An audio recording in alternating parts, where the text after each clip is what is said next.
Finally, man. Finally. Real Madrid versus Osasuna, man.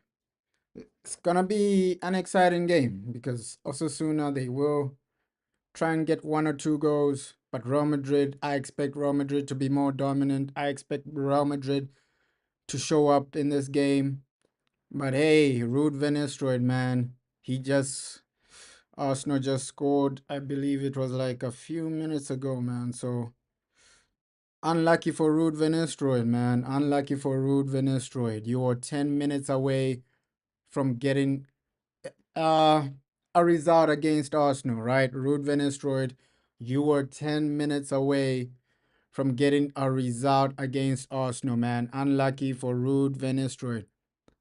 How you doing? How are you doing? Let's hope you're doing well today, man. Let's hope you are doing well because I think I'm excited for this game. Unlucky for Ruud van Nistelrooy, man. Unlucky for Ruud and his team. They're playing against Arsenal. They conceded a late goal, man. You were 10 minutes away from getting a draw, right? So, ish. And here it looks like it's 2-0. Game over for Ruud van Nistelrooy. Game over for Ruud van Nistelrooy. 2-0 Arsenal. Oh, this is just sad, right? This is just sad. How do you concede two goals in less than 10 minutes, right? So Ruud van Nistelrooy, his team has completely fallen apart right now. Oh, this is sad. This is sad, man. I genuinely thought his team could actually keep a clean sheet against Arsenal. When I saw that 79th minute, I thought, hey, you're 10 minutes away from keeping a clean sheet. And then in 5 minutes or so, they concede two goals. Wow, Ruud van Nistelrooy, man. Heartbreak for Ruud van Nistelrooy against Arsenal. His team has completely fallen apart right now. Wow. 2-0, man. 2-0. And with Ruud, I thought the man was genuinely going to do it. I thought the man was genuinely gonna do it. Ruud van Nistelrooy. I thought Ruud is at the wheel. He was, and you can see the disappointment in his eyes, right? He thought, we're 10 minutes away from a draw, and then you concede two quick goals. But that's football in general, man. You never know what's genuinely gonna happen. Yeah, Ruud van Nistelrooy might get relegated, man. He might just get relegated. But for today's game, hey, really excited for this one, man. Real Madrid, Osasuna. You can see Modric is back into the starting lineup. Luka Modric back starting. Jude Bellingham, Camavinga, and just the main front three except for Rodrigo. Rodrigo is on the bench. Brahim Diaz comes in, and yeah, this should be a comfortable game for Real Madrid. But let's see. They've had so many games this season where they're up and down. You think that they're gonna have a comfortable game, but then they mess up. But then they literally underperform. So you never know what to expect with Real Madrid. But they're still first in La Liga. So just keep that momentum. Keep that form, right? Keep winning and keep going to the, because your next game is against Manchester City, right?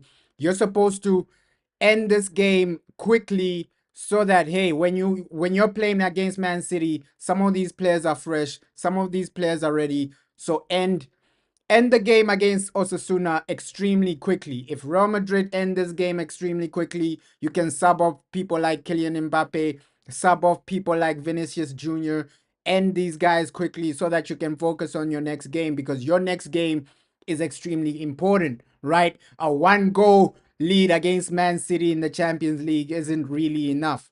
You got to finish them. So the only way you're going to finish them is if a lot of your players are actually fit and ready, man.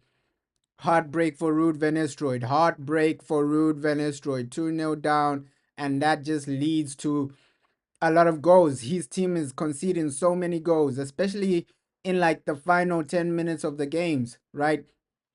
After the 70th minute, if you watch Leicester a lot, these guys will concede a lot of goals after like the 60th, 70th minute. It's actually sad for Ruud van Nistelrooy, but hey, It's the quality he has, right? You can't even blame him as a manager. The quality he has in that Leicester City team, it's a championship level team. But hey, today we're just looking for an exciting game, right? Looking for an exciting game. Of course, Man City are also playing at the same time as Real Madrid, but yeah, both teams, they want to finish their games off quickly.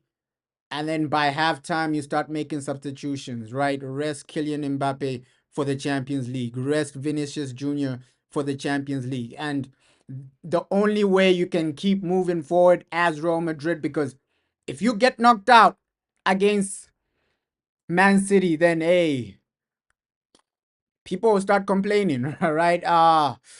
But Real Madrid, this team they've assembled is actually impressive, man. And it looks like in the summer transfer window, they are still gonna strengthen. They already have an unbelievable team, Real Madrid. This Real Madrid team is insane already, and they're about to go out in the summer because obviously they're gonna have a new manager. They're gonna have a bit more players, and oh, you can see the Leicester City fans already leaving the stadium early, man. Already leaving the stadium, right? Oh, I don't even blame them. I don't even blame them for giving up on Ruud Van Nistelrooy. But hey, today the main thing for Real is just hey, try and end this game quickly. I hope Man City also lose today, right? Let's hope Man City also lose because they're playing what? West Ham. West Ham, they're not really a, a horrible team, right? If you think about West Ham and their attributes, their strengths, they have a new manager and they are full of a bit of confidence, right? They have a bit of confidence. I think they can get a result, maybe a draw against Man City today, West Ham. Let's just hope they do something, man. Let's just hope they can actually perform and do something because I just want this Man City decline to continue. And for Man United, tomorrow is the game, man. You're playing Tottenham. I don't know what to even expect from United against Tottenham because both managers they have the capabilities of winning that game, right? United versus Tottenham, both managers have the capacity to win that game. It's not like, hey, this manager will be the underdog. Both managers can win that game. And with Man United, I don't know what to genuinely expect. I do not know what team will turn up. I do not know how they're going to play. I just know that, hey, you either have an extremely good team, an extremely good performance, or an extremely bad performance. That's the only situation with Man United. You never know what to genuinely expect with these guys, right? They're up and down, up and down. And I just wish we had some type of consistency as a team, as a club.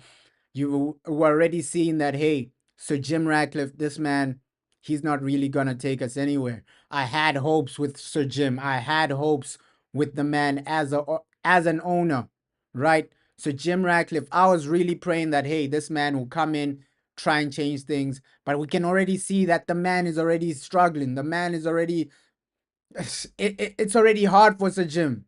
So Jim Ratcliffe, ah. I don't even know, man. And the people that are protesting on the 9th of March, I don't even blame them because, hey, so Jim, he's doing things that, oh, this might be 3-0. No, no, intercepted. Looks like Arsenal have gotten the points. Game over. But hey, so Jim, Hala Madrid, bro. Let's hope they win. Let's hope they do win, bro. And I don't know if some of the defenders will be back for the Man City game. They're saying Rudiger might be fit. Let's see what genuinely happens with Rudiger. They're saying one or two defenders will be fit for that second leg against Manchester City. But we've already seen that hey, they don't even need their main defenders to beat Manchester City. Their last game was a was a clear indication because against Man City, if you watch that game, it could have been 4 or 5. It could have been 4 or 5 for Real Madrid, right? Mbappe missed a great opportunity. I think also Vinicius Jr. missed a great opportunity. And Vinny, he also hit the post. Bellingham in the first half, he missed a great opportunity. So Real Madrid in that game had so many opportunities, man. They had so many chances, man. It's if they play like that in the second leg, I see them scoring three more goals, right? Because especially how they played, at least in the final 20 minutes of that game against Manchester City, where they just got like two or three quick goals. If they play like that, it's genuinely game over. It's genuinely game over. But looks like Arsenal are applying pressure to Liverpool, man. Will they catch up with Liverpool? Liverpool and Arsenal still have to play, but I don't see Arsenal catching Liverpool, right? Ooh, if Liverpool lose at least one more game, then you can say the title race is back on, right? City versus Newcastle. I think I'm watching both games, bro. I'm watching both games, both Man City versus Newcastle and the Real Madrid one, because the City Newcastle one, I think it is a good game, but I'm watching both games though. I'm watching both of them.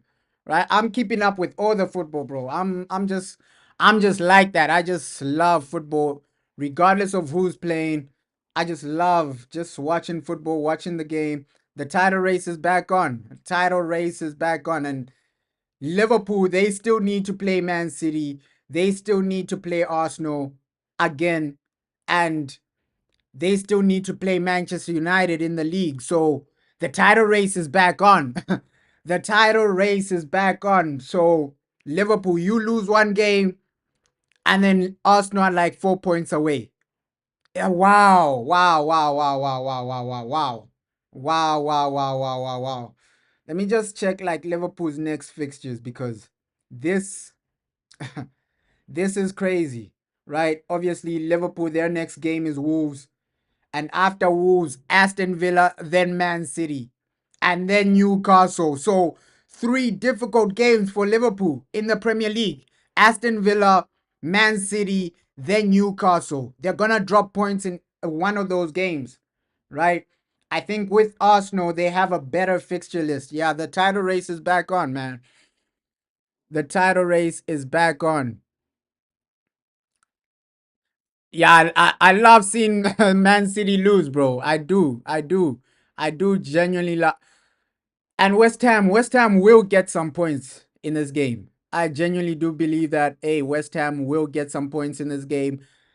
But it's just that I love watching this Real Madrid team as well, bro. Like, just the attack of Real Madrid, these players, we might be looking back and saying, wow, this Real Madrid team is one of the greatest teams in the last 10 years.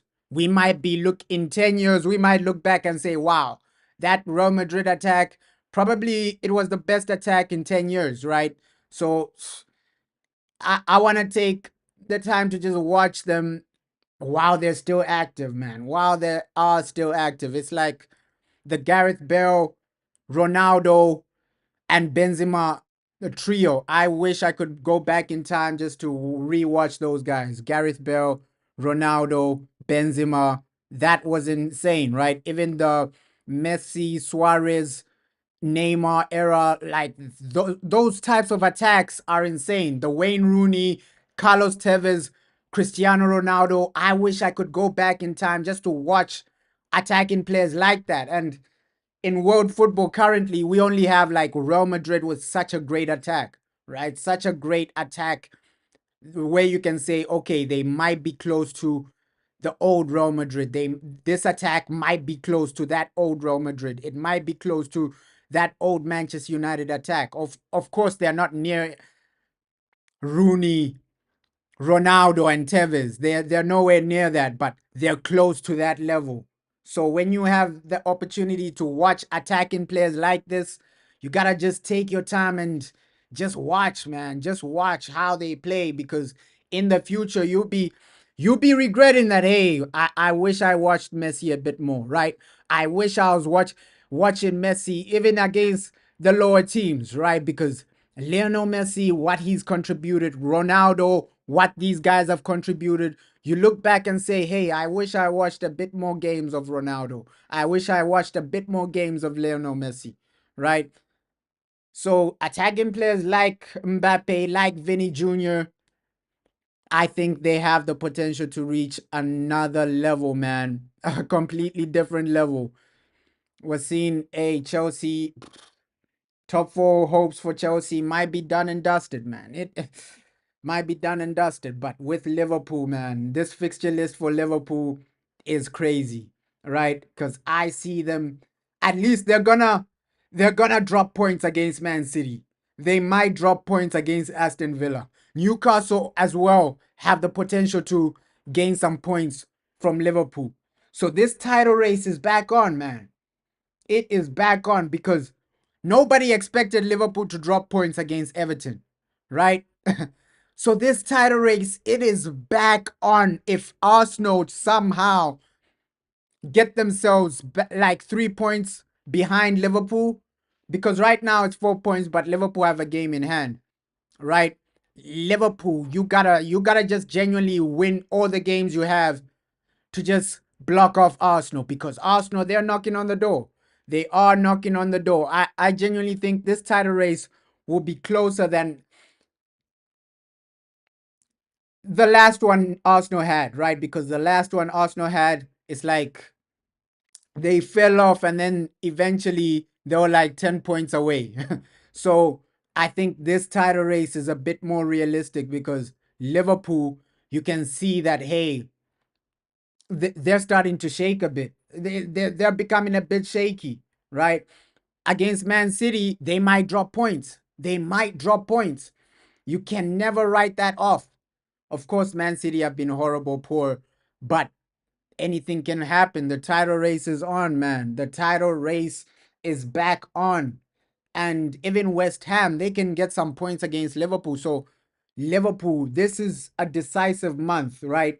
February, March, if you drop any reasonable points, Arsenal are coming. Arsenal are coming for that league because with Man United, you ask the question, can Man United beat Arsenal?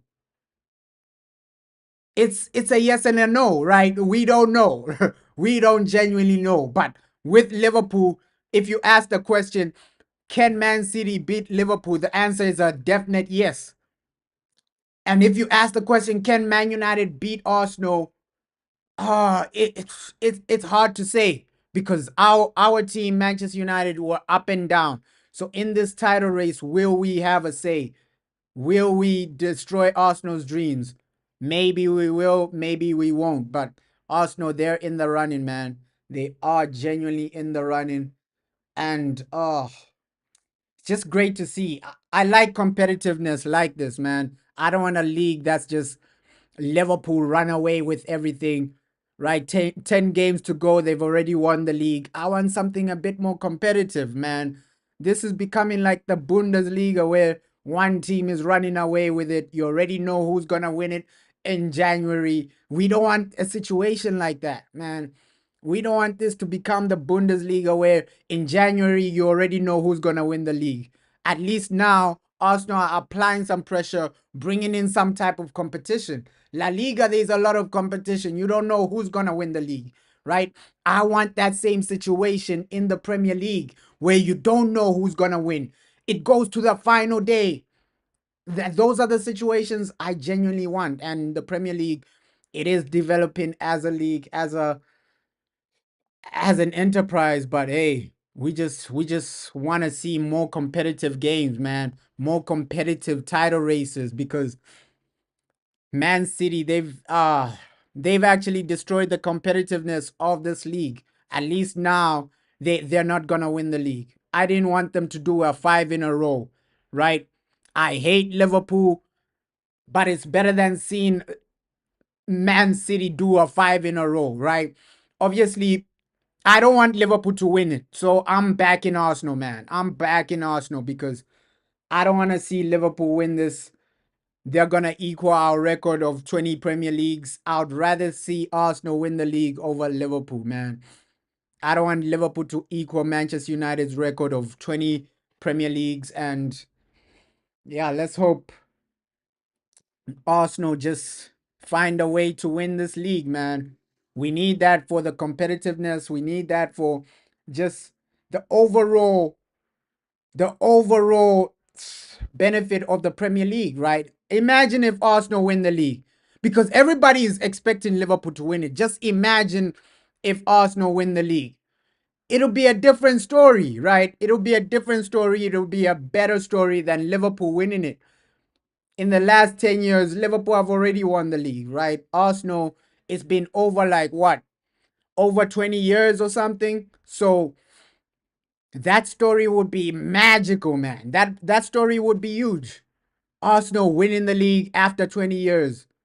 Hey, the papers, the media, they're gonna they're gonna eat from that story. But I'd rather have Arsenal over Liverpool, man. Liverpool, I hate them with a passion, and I don't want them equaling anything Manchester United have, because if they I'm gonna genuinely say this, because Liverpool, if they win the league now, they're gonna surpass us in Premier League titles. They already have more Champions Leagues, and then soon, if they actually win this season, they have the same amounts of Premier League titles. So they become the biggest club in England based on trophies, based on important trophies. If Liverpool win this Premier League, they do become the biggest club in England based on trophies, because Champions League, they have more than Man United. Premier League, they're about to equal us. So I don't want that to happen, man. I don't want that to happen. Let's hear what these guys are saying, because Enright, this guy, he's up and down with his analysis. Runs into the box is really important. And yeah, as I say, keeps Liverpool honest now. You okay there, Ian? Yes. Before we have a look at Marino's magical moments, 7.5 minutes before he scored the first of his 2 goals, Miles Lewis Skelly with a goal line clearance. Unbelievable. In hindsight now, was a seminal moment. Massive. Thomas Partey, I don't know, his pass was really so flippant there. But you see, he kind of gets his foot stuck and then he gets another little touch. But and those are the moments you gotta take in football, man. So Leicester City as well, they had some moments where you could have actually asked the question with Arsenal, but low key, I'm happy that Arsenal have won, because they challenged Liverpool. I don't want Liverpool to just run away with it, man. Liverpool just running away. That's a scenario nobody genuinely wants. But Carlo Ancelotti, man, I wanted this man to play Endrick or Andre Goulet, right? These are the games you play Endrick and Andre Goulet. Osasuna, away from home. At least start the guys, right? Endrick, Andre Goulet, rest Kylian Mbappe for the Champions League. That's the scenario I was just hoping for from the manager, man, Carlo Ancelotti. But hey, we'll see. We might see Endrick in the second half. We might see Andre Goulet in the second half, because those you don't really like Arteta though. I also don't like Arsenal, bro. But if you have to pick between Arsenal and Liverpool, I hate Liverpool more, bro. I'm not gonna lie to you. I hate Liverpool more. With Mikel Arteta, I understand why you hate him, especially when we play Arsenal, how he is in the press conference. The guy is irritating, right? The guy is irritating, Mikel Arteta. But if I had to choose him or Liverpool, I would rather have Arsenal, man. Like, Liverpool equaling our record of Premier Leagues, I can't have that, man. I won't be able to sleep. I won't be able to sleep. That's why I'm praying for Arsenal to just catch up, and this is why it's extremely sad, right? Manchester United, you should be the team challenging. You should be the team asking the questions. You should be the team in the conversation, because right now we're just watching other teams compete for massive trophies. I don't want to watch Liverpool and Arsenal compete. I want to watch Man United compete. So Sir Jim Ratcliffe, that's why Sir Jim and the Glazers are the main problem at Manchester United. Because especially the Glazers, man, over 10 years, you've failed to help us compete. Over 10 years, you've failed to help us reach a status where we're challenging for Premier League, we're challenging for the Champions League. And the people, we gotta riot against the Glazers. We gotta riot against Sir Jim Ratcliffe, because these guys, they've literally destroyed us.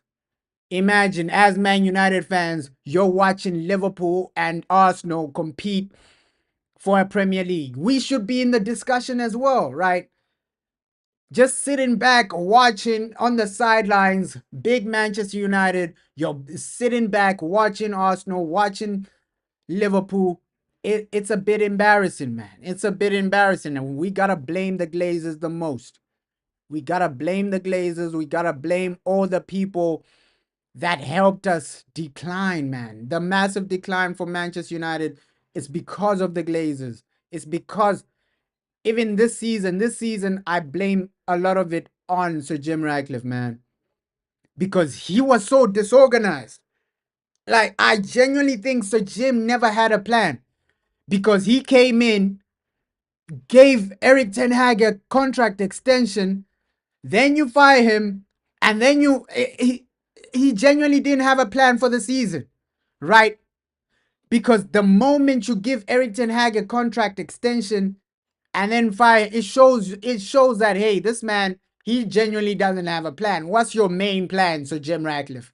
What is your main plan? Because first you give this man a contract extension, then you rightfully fire him. But if you're gonna fire him a few months before, you should have done it in the summer, right? You should have done it before the season started. You should have fired Eric Ten Hag before the season started, right? Because now Ruben Amorim, he barely had a preseason. He barely had a summer transfer window.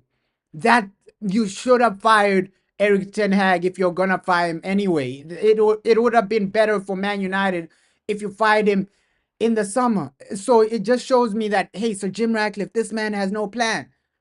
This man has no plan, because you get, at least if you didn't give him a contract extension, why give him a contract extension and then fire? You should have fired him immediately, right? The moment you came into the club, you should have fired Eric Ten Hag. That was gonna be the better move, because Ruben Amorim would have had more time with the squad. He would have had a transfer window. You've just set our club backwards, Sir Jim Ratcliffe.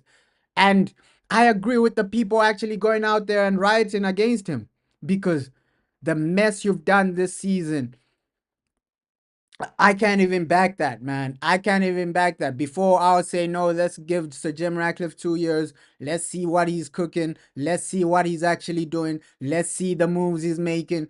But overall, Sir Jim Ratcliffe, we can see the man is disorganized, right? Behind closed doors, you're facing a lawsuit. With Man United, you're cutting off people, this and that. It's like you're raising ticket prices, you're doing this, you're getting sued. The man has too much going on, Sir Jim Ratcliffe. There's too much drama going on with Sir Jim Ratcliffe, and your owner, you just want an owner that's focused on football. You just want an owner that's focused on making Manchester United great again, man. Those are the types of owners you pray for. Somebody that's just, one, he's focused on football. Two, he wants the best for Manchester United. Three, he wants the club to compete at the highest level. With Sir Jim Ratcliffe, it's like he's taking his time, man. He's taking his time, right? Yes, he's made some great appointments. Omar Barada, unbelievable, right? Jason Wilcox, unbelievable. But overall, I think it would have been better for the Qataris, because the Qataris, they clear out all the debt. They build a new stadium instantly. They do this. With the Qataris, they don't need to actually cut costs to build a stadium. Because with Sir Jim Ratcliffe, he's lying to the fans that, hey, if I don't cut costs, the club will what, go bankrupt or something, go numb. But that's impossible. That is impossible. Man United generate so much money, it's impossible for them to go bankrupt. The money they generate just from one shirt sales to the money they generate from their app. I saw a stat, right? I saw a stat that the Manchester United app in 2 years will be competing with Spotify. That Spotify app. And Spotify is $1 billion app. So there's a stat saying in 2 years that Man United app will be competing with Spotify. So just imagine how much money it generates. It's generating billions in 2 years. The Man United app and apps, they generate a lot of money, man. An app generates a lot of money. That's why the Glazers are pushing the Man United app. An app can make you a billionaire. Right? We've seen what Zuckerberg did with Facebook. We've seen what all these other guys are doing with apps. An app can make you so much money. And the Glazers, that's why they keep promoting the Man United app. Ooh, download this, download that, because it's making them so much money. Apps make so much money. So when Sir Jim Ratcliffe starts lying to the fans, oh, if I don't cut costs, the club will go numb, this and that. It's impossible because one, shirt sales, you got too much money from shirt sales. Two, you got too much money from the Man United app. Three, you got too much money from sponsors. Four, you got too much money from TV revenue. How many people are watching Manchester United on a weekly basis? So for Sir Jim Ratcliffe to come out here and lie to the fans that, oh, if I don't cut costs, the Glazers never cut costs and we were still thriving. Right? So Sir Jim is just lying to the people. Lying to the people. His main goal, I don't know his main goal, but this is a blatant lie, right? Don't let Sir Jim Ratcliffe lie to the people and tell them, oh, if I don't cut costs. No, Man United make too much money for them to go bust. The app alone, that Man United app alone makes more than Brighton. Brighton's whole football club. That Man United app alone. Forget about the shirt sales. Forget about the money we make from ticket sales. Forget about the money we make from sponsors. That Man United app alone makes more than Brighton Football Club. Apps generate so much money because with Man United, they have personalized sponsors to have your ad appear on that Man United app. You gotta pay a lot. You gotta pay probably over 100 million, right? Just to have your ad show up on that Manchester United app, right? It's not like YouTube where every ad is showing up. To have your ad show up on the Man United app, you genuinely have to pay over 100 million. You have to have money like that. No, bro, the match is about to start, bro. The match is about to start. But these guys lost. Oh, these guys won Arsenal, but let's hope Man City lose, bro. Let's hope Man City lose. Let's hope Man City are actually also in the receiving end. I hope they do lose, but hey, Real Madrid, their team is already coming onto the field. You can see a lot of the players are looking a bit motivated, man. Motivated for this game. Kylian Mbappe, I expect the guy to get a goal or 1 or 2 goals, man. 1 or 2 goals. It's Osasuna. Just create more and try to just end this game by halftime so that you can rest some of your star players. Guys like Mbappe, guys like Bellingham, all these other guys. Manchester United, it's just rumors, bro. Just rumors that hey, Diallo might be injured, but there's also like other transfer situations where the Osimhen to Manchester United. They're saying we're gonna take him seriously in the in the January transfer window, and we're also appointing like some other a chief business officer, right? So this guy's from PSG. He's like a chief business officer, and he's gonna be doing like the statistical stuff, right? The business stuff as well. And I don't think he'll be extremely football related. He'll be just more on the data, right? Looking at the data, because data analysis, we don't have a lot of people in that section at Manchester United. So it's a massive, massive, massive. Yeah, Osimhen to Man United. He's He's delivering, right? And the thing about Osimhen, he's done it in two separate leagues, right? He's done it for Galatasaray and he's done it for Napoli. So he's done it in two separate leagues. He's showing that he can adapt, and the guy adapts extremely well. Yeah, they should be traveling today. I'll drop a video when they do travel, bro. They should be traveling today because they usually travel like a day before and then spend the night there. So before like before 8 p.m. UK time, they should be in London, man.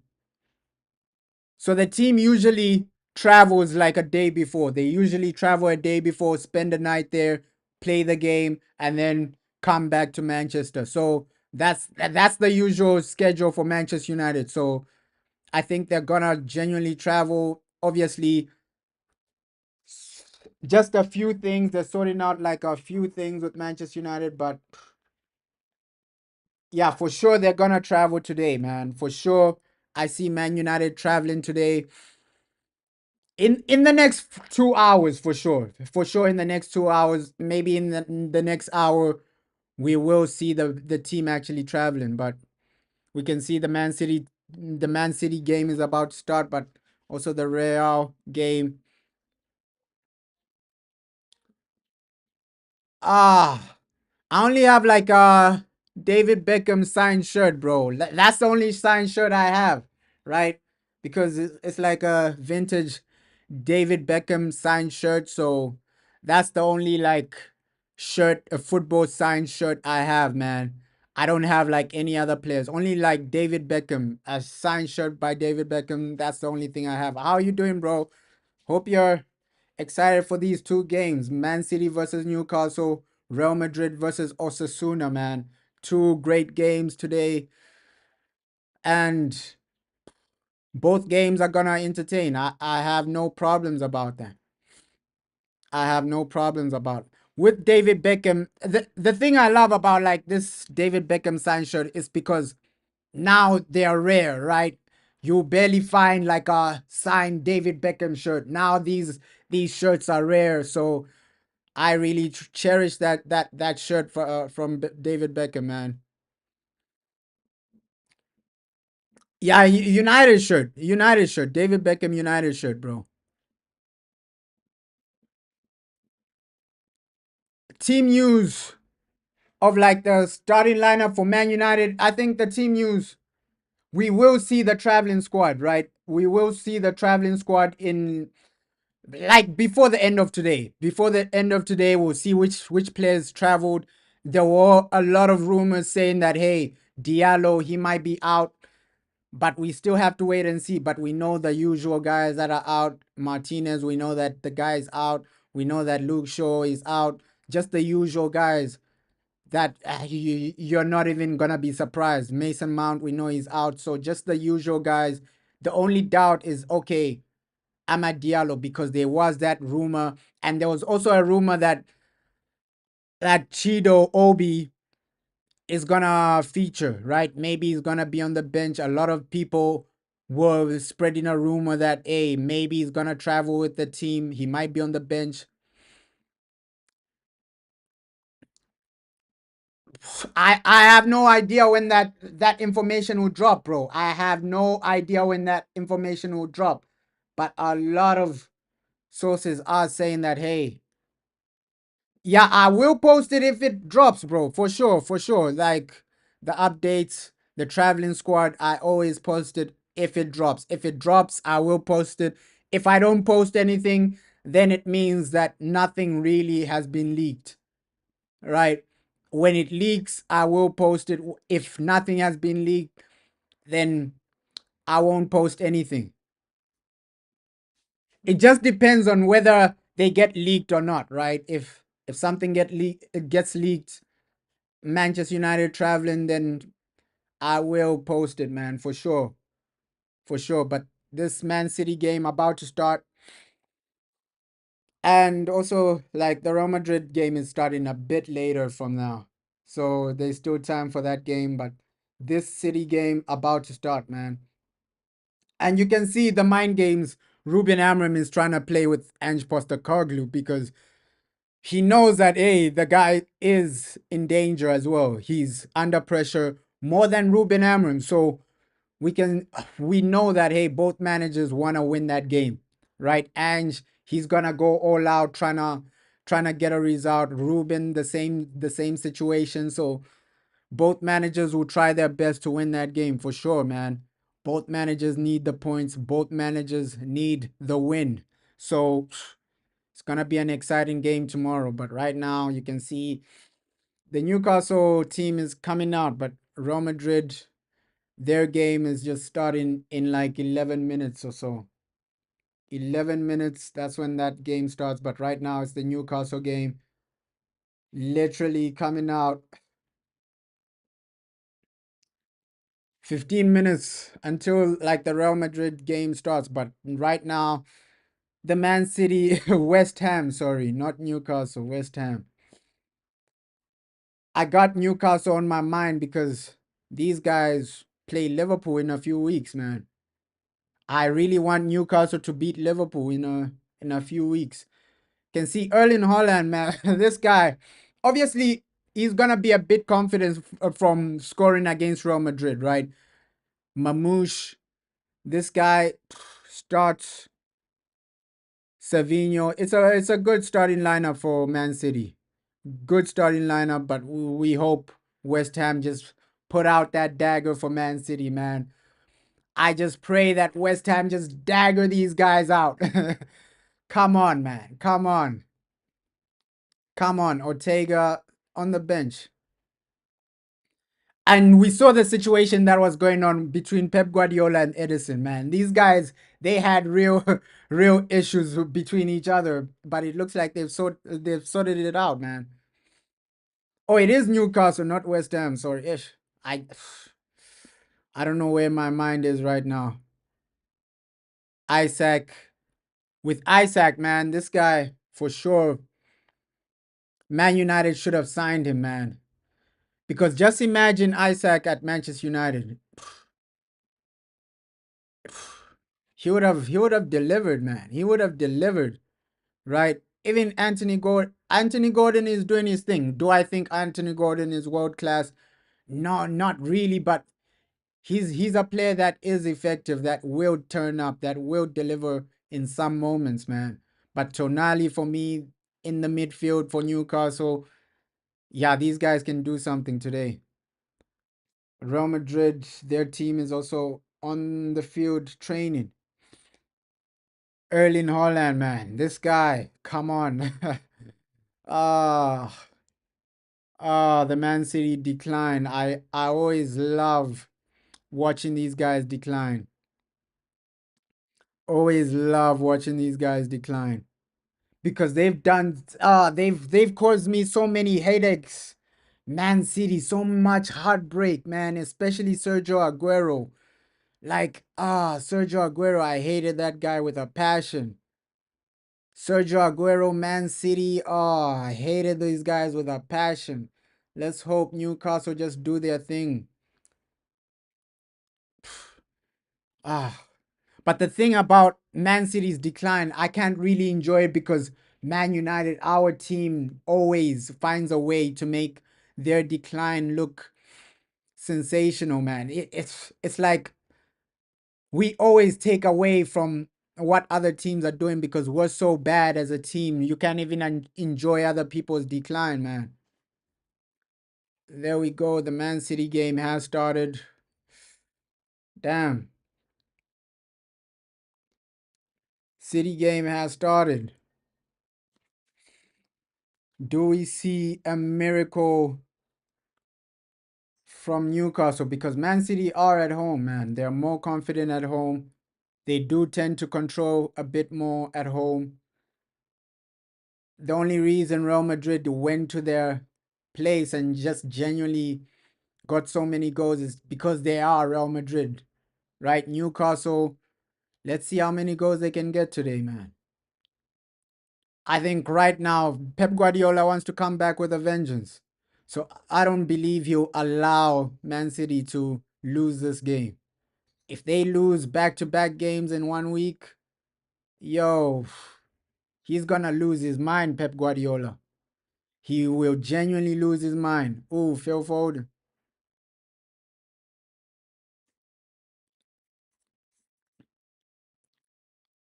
Ooh. Let's just see what these guys do in like the first 10 minutes, man, because the Real Madrid game is about to start. Let's see what Man City do in the first 10 minutes.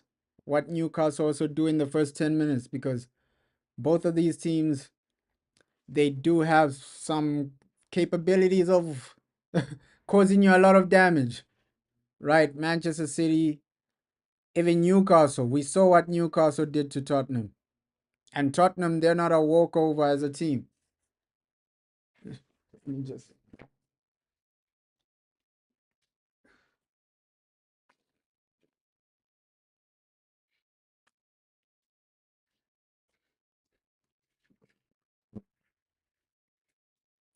But I'm just praying for tomorrow, man.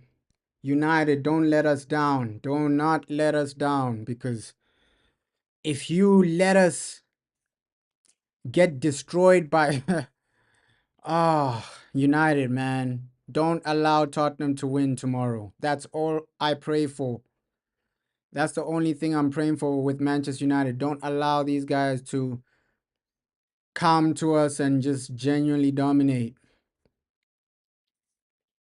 Hey, let me just change the outlay here.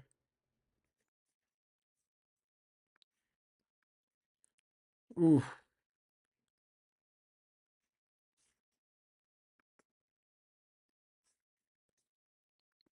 And with Toby Collier, I want this guy to develop so well, man. I genuinely do want this guy to develop so well, Toby Collier, man.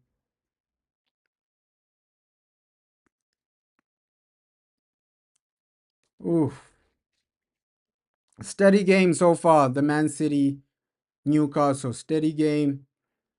Obviously, we expected this Man City to have like possession, Newcastle try and hit them with the transition. We expected this in the early stages, man. We expected this in the early stages. We expected this, man. But if Newcastle get the first goal, I think they can defend it for 90 minutes. We know how good their defense is sometimes. Sometimes their defense, you got to give them some credit. Sometimes that Newcastle defense is hard to break down. Sometimes in some games we've seen top teams fail to break them down. Right? When they are at their best, Newcastle defensively, it's hard to break them down. Yes, there are some games where Newcastle will get destroyed, concede maybe 3, 4 goals. But when they are at their best, Newcastle, that defense is hard to break down, man. So if they can get like a goal and then park the bus or something like that, that's a scenario we're praying for. I'm just praying that they get some type of result against City, man, because I hate Manchester City with a passion.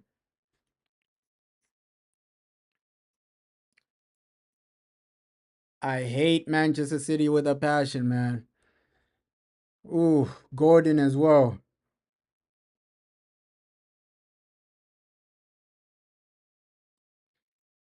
And the way people hyped up Phil Foden, he hasn't lived up to the expectations people hyped him up to be. Because people were making it look like, hey, in a few years, Phil Foden will be winning Ballon d'Ors, right? And that genuinely hasn't happened. Ooh, Man City on the counter. And that's the thing with Erling Haaland. Your first touch is horrible, man. His first touch is horrendous. Look at that. Yesterday we were seeing Matoma with a great first touch. And then Erling, even when he's driving with the ball, man, look at this. You have to run after the ball. And then you let the ball actually get away from you. That's the criticism I have for Erling Haaland. Technically, this guy, man. Because even like that touch, now he's running after the ball. Come on, man. You have to have like some type of close control. He lacks close control, Erling Haaland, man. Like top strikers, man, they create something out of that opportunity. That's why I'm saying this era of football has declined so much. Just imagine if that was Wayne Rooney with the ball. Prime Wayne Rooney, because let's say Wayne Rooney at Erling Haaland's age, he creates something out of that opportunity. Prime Wayne Rooney creates something out of that opportunity. Now, Erling Haaland, your first touch is so bad. Now you're chasing after the ball. Like, oh. And these are the guys that are the face of football, man. These are the players that are the face of football. They are considered as world class. They are considered as the best players in the world. Erling Haaland, he's like one of the faces of football. But then the guy can't even trap the ball. The guy's first touch is horrible. It just shows you how much football has declined, man. Before you're saying, hey, Ronaldo, Wayne Rooney, these guys were the faces of football. But now you have what? Erling Haaland? Come on, man. Come on, man. Football is literally struggling right now. Literally struggling. Your main guy, the face of football, failing to trap a ball. It's embarrassing, man. It's embarrassing, man. That's why I just pray this guy, Endrick can develop. If Endrick develops, that guy has technical ability. I think in 2 years, we're looking at Endrick as the best striker in the world, right? Not Erling Haaland. Right now, it's Erling Haaland. Fair play to him. Hala Madrid, bro. Hala Madrid. The game is about to start, bro. The game is about to start. But with Erling Haaland, man, how is this guy the face of football? The face of strikers? He's considered as the world's greatest striker, the world's best striker, but he can't trap the ball. It just shows you the decline, man. The decline of football. That's why I'm praying for Endrick to just develop well, Endrick. Because right now, hey, you'll be considered as the best striker in 2 years. In 2 years, because Endrick, finishing wise, there are no players better than him. Right? Taking opportunities, first touch.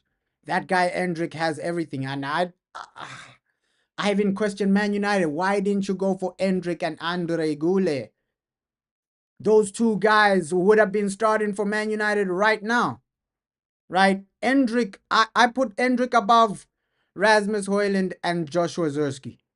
He would have been starting. Yes, he's young. Yes, he's 17, but he's still better than majority of the strikers in this world, man. Okay, here we go. Madrid are literally getting onto the field.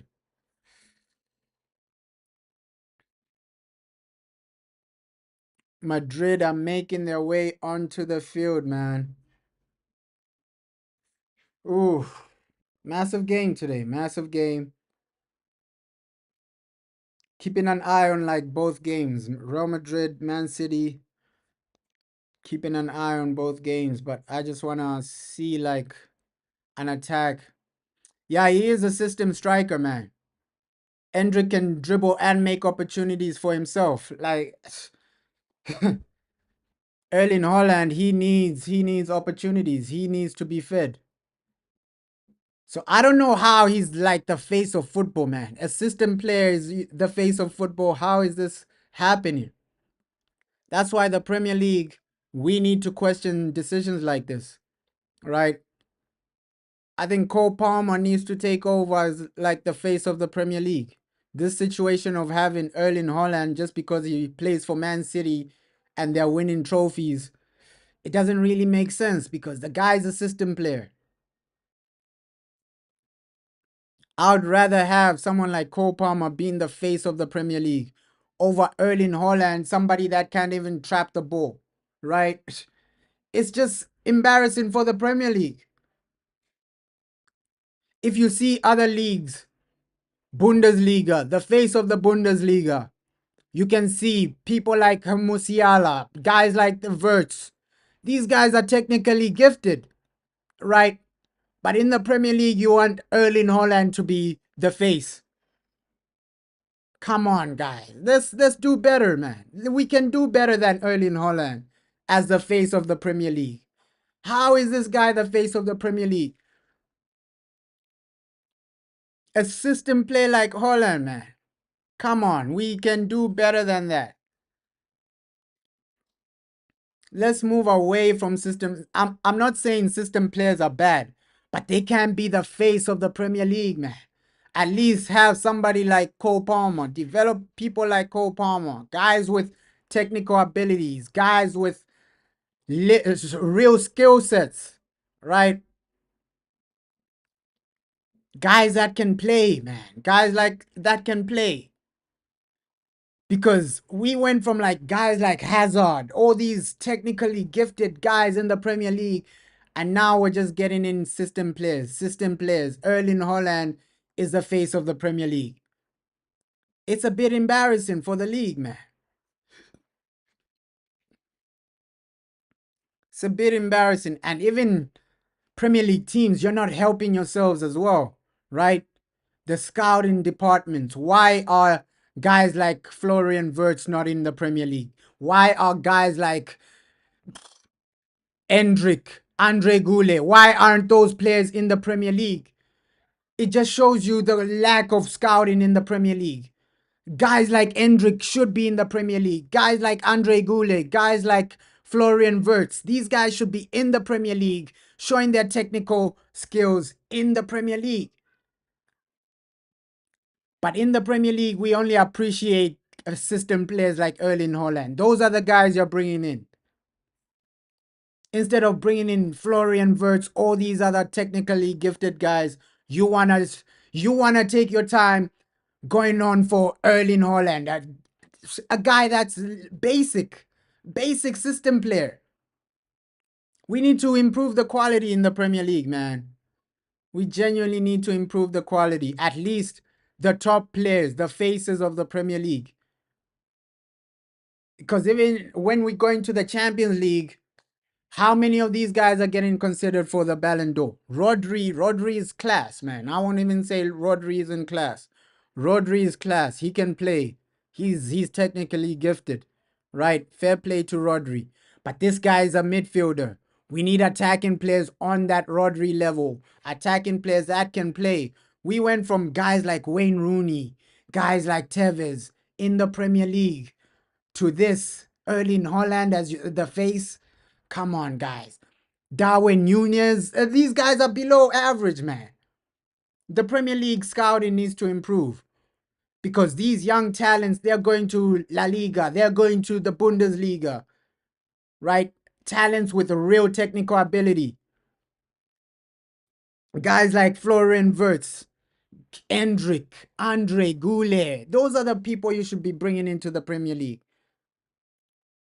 We're out here struggling, watching Erling Haaland try to trap a ball. It just shows that the priorities of the Premier League is just to make money. It's not about entertainment for them. It's not about entertainment. It's just about, hey, let's market the Premier League so that we can make some money. Because in leagues like La Liga, it's all about technical ability, man. Guys that can play. That's what I'm saying. La Liga has so many technically gifted players. We, as the Premier League, you need to start scouting the way La Liga scouts, right?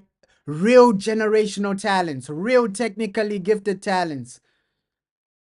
In the Premier League, it's just about, system players. We need a system player. We need a system player. Sometimes we need to move away from that and bring in real talents, right? Guys that can play, guys with some type of technical ability.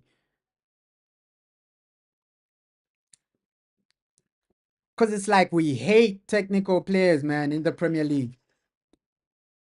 We hate technical players in the Premier League, and I don't know why that is, man. The league hates technical players. It's a bit embarrassing. It's a bit embarrassing, man. Because you can't tell me that, hey, the Premier League, you don't have the money to bring in someone like Andre Goulet. Yeah, Pep. Yeah, you're right, bro. Like Pep really messed up our league as well. He made it all about system players, systems, this and that. But football is more than a system, man. It's about entertainment. It's about entertaining the fans. Players that can play, players that can pass, right? It's not always about the system. That's why I like Carlo Ancelotti, man. The game is about to start. Ish. Forgot to start the time as well. Oof. There we go. Kickoff, man. There we go. Kickoff, man. Ah. Real Madrid, Osasuna, kickoff. There we go. Come on. Come on. I just want to see some players that can play, man. That's all I'm begging for today.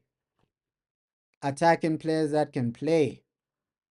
That's why sometimes I like watching Real Madrid, Barcelona, these guys, because they have technical players, man.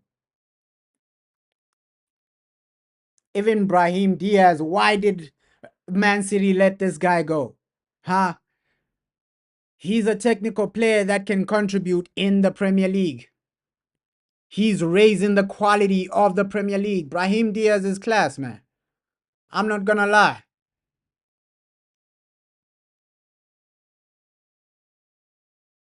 Brahim Diaz, this man is class. He can play. He can play. And the Premier League, I just hope, at least in the next 3-4 seasons, you start scouting these talented players. You start scouting these unbelievable players because right now in the Premier League, it's all about systems. It's all about.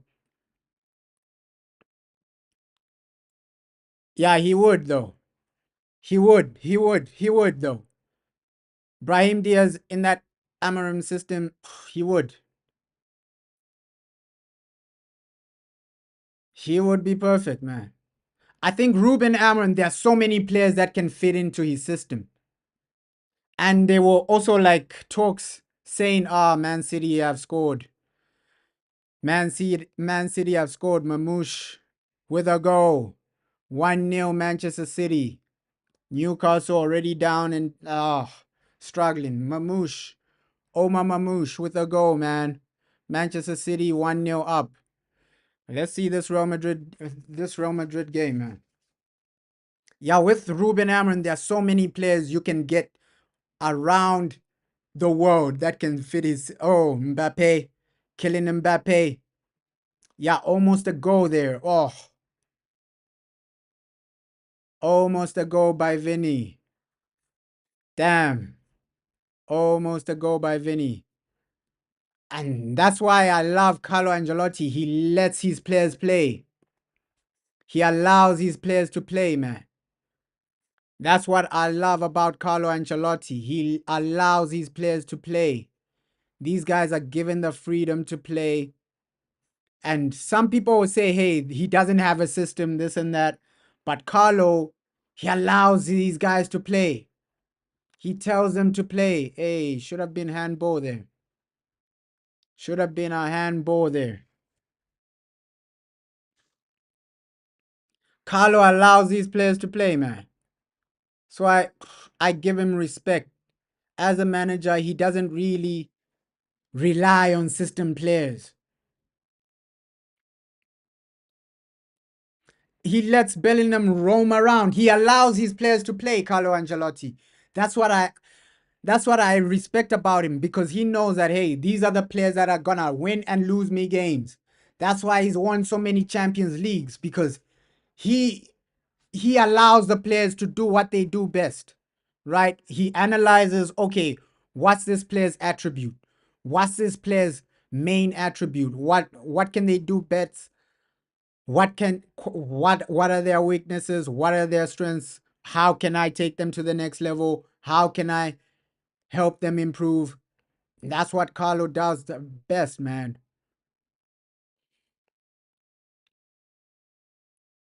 Wow. This Omar Mamouche guy, man, already scoring in the Premier League. That's massive. Ooh. But here for Real Madrid, it's just about, yo, finish this game off by halftime because you still have to play Man City. Looks like Man City, they're going to get the job done early. Looks like they're going to get the job done early, right? Early. And it was horrible defending from Trippier, but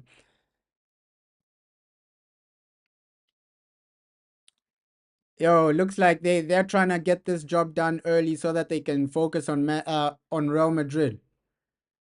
This game, though, this game has started out okay for Real Madrid. Real Madrid just playing their game, and we know how Real Madrid are. They adapt to their opponents. So if their opponents are like a bit lower level, they don't go to the next gear. They're still in level one. They're still in gear one. So that's genuinely how Real Madrid play, right? They match their opponent's level, and that's why sometimes they lose basic games because they don't go to that next gear. They don't go to that next level. Ooh, good stable game so far, man. Good stable game. Ah, just too bad that Newcastle have already conceded.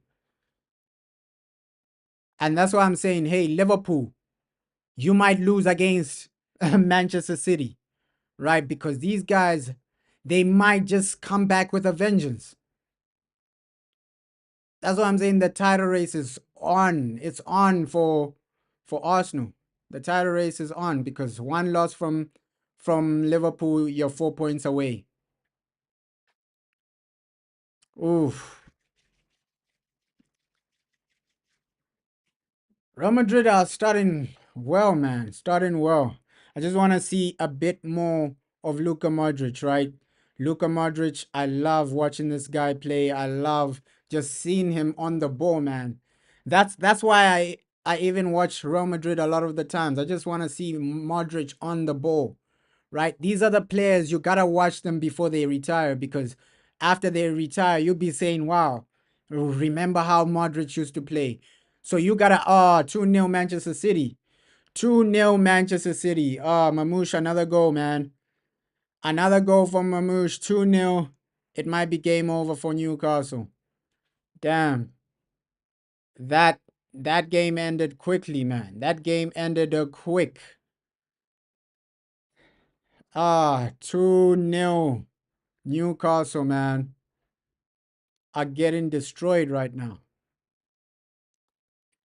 And just like I said before the game, Pep Guardiola might be on a vengeance, right? He's on a revenge arc. Next season, he's going to come back with a vengeance. Pep Guardiola. Next season, these guys are going to spend crazy. You just see Man City with a new defense, a new midfield. Pep Guardiola is going to come back with a vengeance. I won't even be shocked if he gets a new goalkeeper. Right? Oh, two for Man City in quick time, man. Oh, Vinny, man, you got to do better there. But Vinny, his Ballon d'Or is coming. His Ballon d'Or is coming. I genuinely believe that Vinicius Jr., his Ballon d'Or is coming. If not him, Mbappe is getting one as well, right? I think in the next 2 years, Ballon d'Or is either going to Lamine Yamal, oh, maybe Vinny, Mbappe, and probably I think Valverde, right? If Valverde has an unbelievable year, the only problem is Valverde plays with Vinny and Mbappe, man. So him winning the Ballon d'Or, those guys have to drop off massively, man.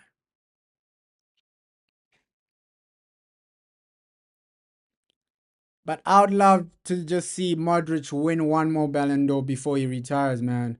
What a player. This guy has given us class. This guy has given us consistency. Luka Modric, what a player, man. Giving us class, giving us consistency. Just the way he plays, elegant.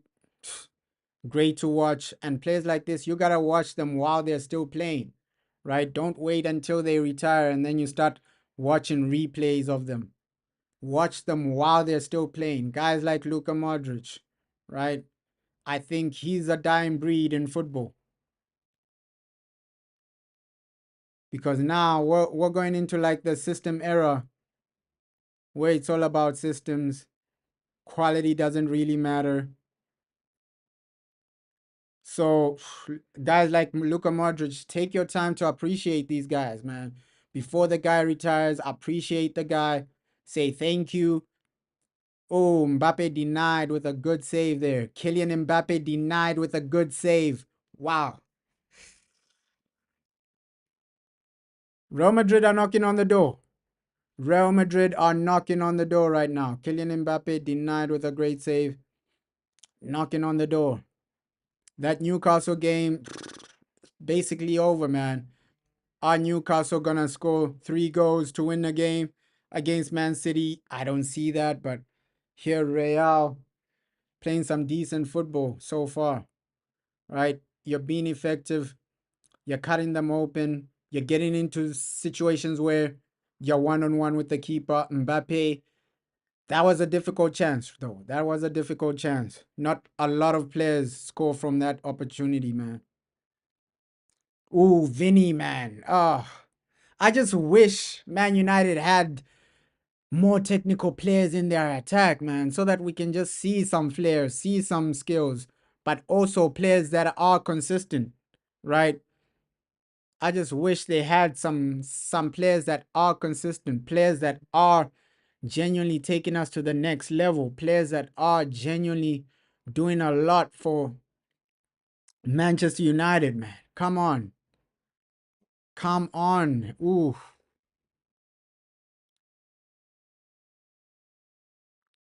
And Rudiger, there are some rumors that this guy will be back, though. Rudiger might be back for the next game. There are some rumors that, hey, the guy will return. Let's see, man. Let's see. Oh, this City game.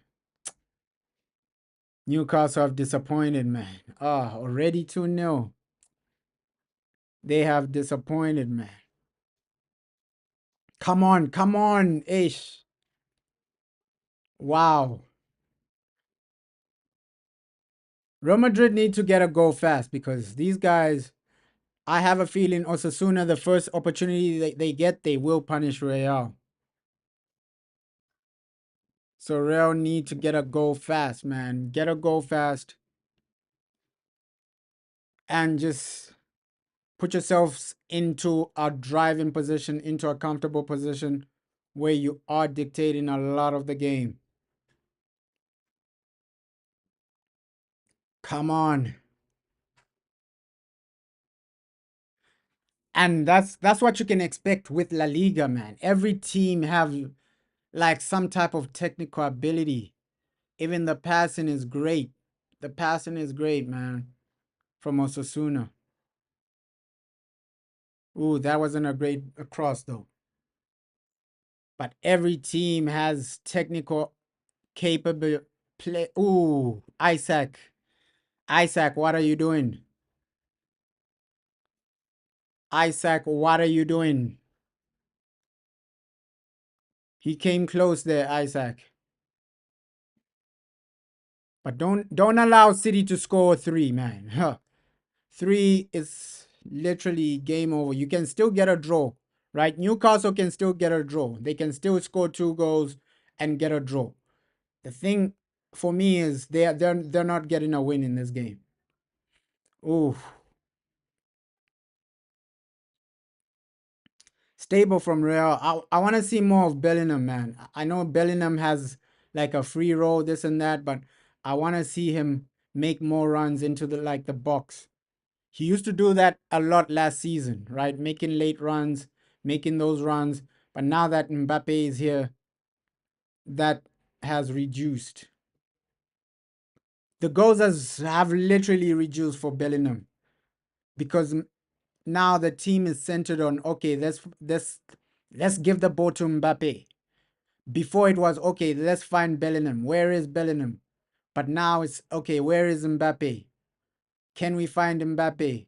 You can already see when Vinny has the ball, he's looking for Mbappe. Oh, yeah, Real are completely controlling this game, man. Completely controlling this game.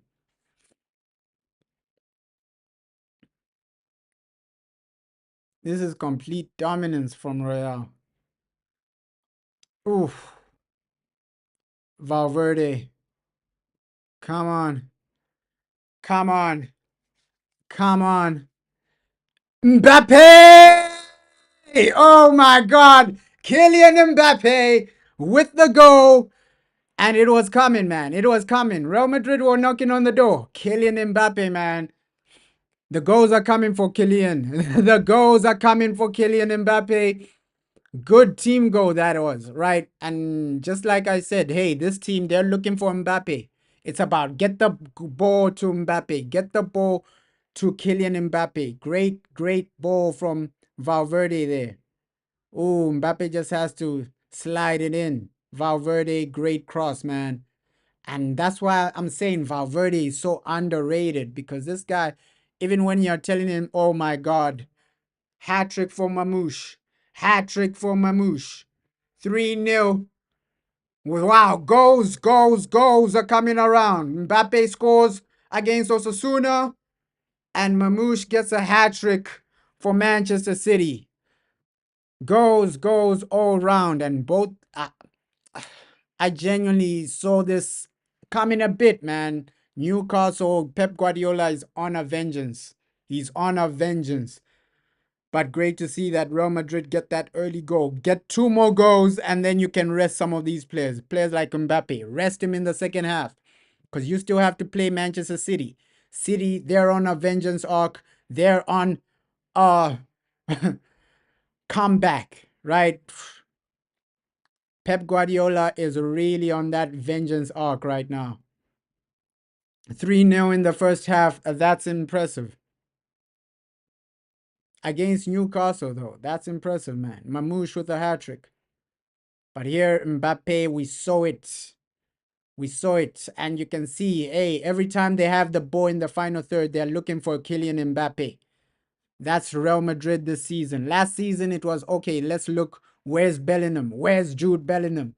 But now it's about Kylian Mbappe. This is Kylian Mbappe's team, man. Mbappe with another goal. Back-to-back games. The guy is scoring, right? So he's knocking on the door with to Lewandowski. Lewandowski, top goal scorer in La Liga. Mbappe is knocking on the door, man. Kylian Mbappe is knocking on the door for that golden boot. Oh, Bellingham, you should have returned it. You should have. He's taking too long, Jude. You're taking too long, Jude. But great way to protect the ball there. He was taking too long. Jude Bellingham, man. Oh, should have returned it to Mbappe. That was a nice 1-2. I don't know why he didn't see that. That was a great 1-2 right there. That was a great 1-2. And we want to see more games like this where players are just given the freedom to play, man. I love Carlo Ancelotti, man. Just gives these guys the freedom to play. No organized system. He's just saying, nah, you guys go out there, show your skills.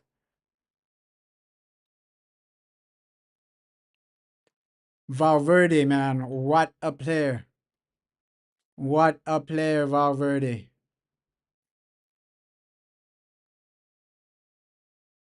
We gotta appreciate this guy a bit more. I think people overlook Valverde because he plays with so many good players, players like Modric, all these other guys, but we gotta take time to appreciate Valverde as well, man. This guy is literally good, insane. Insane player, Valverde. Insane talent, Valverde, man. Oh, great switch right there. Great switch right there. Osasuna there. Oh, That's the thing with Real Madrid. They don't kill the game off quickly. You gotta kill these guys off quickly, or else second half you're gonna be panicking, right? The best scenario for Real Madrid is okay, destroy these guys quickly. Then second half you can bring in guys like Endrick, guys like Andre Goulet into the team, man. Like that should be the mindset from the manager, man, Carlo. Oof, that goal was beautiful as well from Mamouche. Hat trick, his first hat trick in the Premier League, and this guy was scoring a lot in his previous club, Omar Mamouche. He was scoring a lot, and now you can see why Manchester City really bought the guy. Oh, Mbappe, 1-on-1. Oh, the keeper was out, flying goalkeeper. Yo, yo, yo. Flying keeper right there. Omar Mamouche, man. That's why Man City actually bought this guy. You can see the quality he brings. You can see the quality the guy brings. And I asked the same question. Man United, couldn't you have scouted someone like Omar Mamouche? You see that, hey, Man United were failing to score goals. We don't have consistent goal scorers. What are the scouts doing? Right? What are the scouts doing? Why aren't you scouting people like this? Why aren't you scouting people like that? Yellow card for Carlo Ancelotti. It's a bit of a disgrace, right? Because Man United were the club where we're asking the question, okay, United, can you scout a player like Mamouche? Omar Mamouche, this guy's doing his thing. He's doing his yellow card, Carlo, man. Ush. Ush. Ush. Ush. Kill the game off quickly. Kill the game off quickly. I want to see Endrick in the second half, man. Endrick, Andre Goulet. I want to see these guys. Mbappe already has his goal, right? Rest him for the Manchester City game. Rest Kylian Mbappe for City. Ooh. And that's the thing about Real Madrid. They make the game hard for themselves. They genuinely do make the game a bit hard for themselves, right? Because right now, okay, yes, Real are controlling the game, but they still leave it open for the opponents to get an equalizer. That's the thing I hate, man. You're still leaving it open for these other guys to get an equalizer. Look at this opportunity Osasuna had. If that guy genuinely was a better striker, it's 1-1, right? So they still time for these guys to get an equalizer. That's why you as Real Madrid, you gotta get that second goal. You gotta get that third goal. 3 goals before halftime, then you make the substitutions, right? Endrick coming on, Andre Andre Goulet coming on. So you got a lot of talent on the bench waiting to play. These are the games you play them. Mbappe already has his goal. Second half, you gotta save him for the Manchester City game. Even Vinny Jr. I think Vinny Jr. save him for the City game because that City game, it means more for him, right? We already saw that he turned up with a man of the match performance in the Champions League. He only turned up like that because Man City, they were provoking the guy with a Ballon d'Or picture of Rodri, right? So, come on, Mbappe! Oh, Mbappe might get 3 or 4 today, man. You can already see the areas he's getting himself into. Some good positions to score some great tap-ins. And that's where I question like some Man United attackers. Like, look at the movement from Mbappe. That's why he gets so many chances, right? He's in the box in dangerous areas. He's making the runs. Like, some of our attackers at Man United, they don't really make runs behind the defense. They're always coming into the midfield. They're always trying to link up play, link up play. Not always it's about link up play. Make the run, right? That's what Mbappe is doing. Make the run. So that somebody can give you a lovely through ball or something.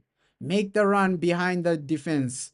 Get yourself into positions where you can score a tap in. That's what Mbappe does extremely well. We saw it at PSG and now we're seeing it as well. He's like Erling Haaland in that sense, right? Erling Haaland, we know the positions he gets into where he can score a tap in, score a simple goal. That's what Kylian Mbappe is doing a bit, right? Here and there, Kylian Mbappe, he's getting himself into great positions. And it's not always the guy is using pace and power. He's also using his head. A lot of people think Kylian Mbappe just uses pace and power, but the guy actually thinks. His movement off the ball, his movement in the box, you got to give him credit for that as well. So Kylian Mbappe is not just pace and power. The guy also has IQ in the box, man. That's why he gets so many chances, right? We've seen so many players with pace and power.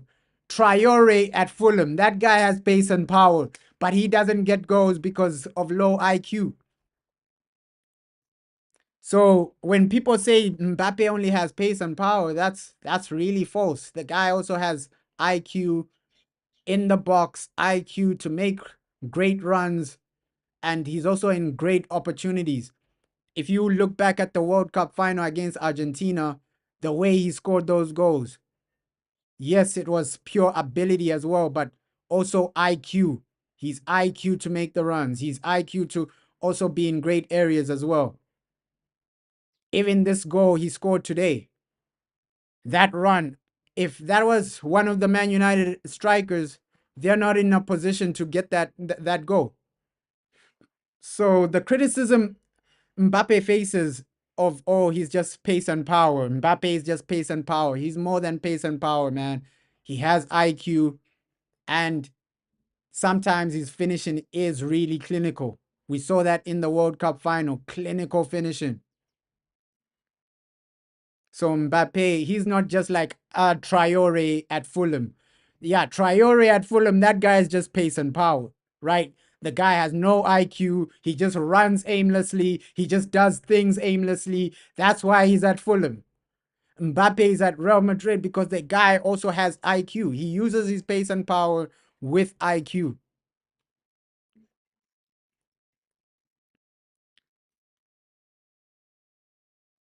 So he's like a more polished version of Rashford, right?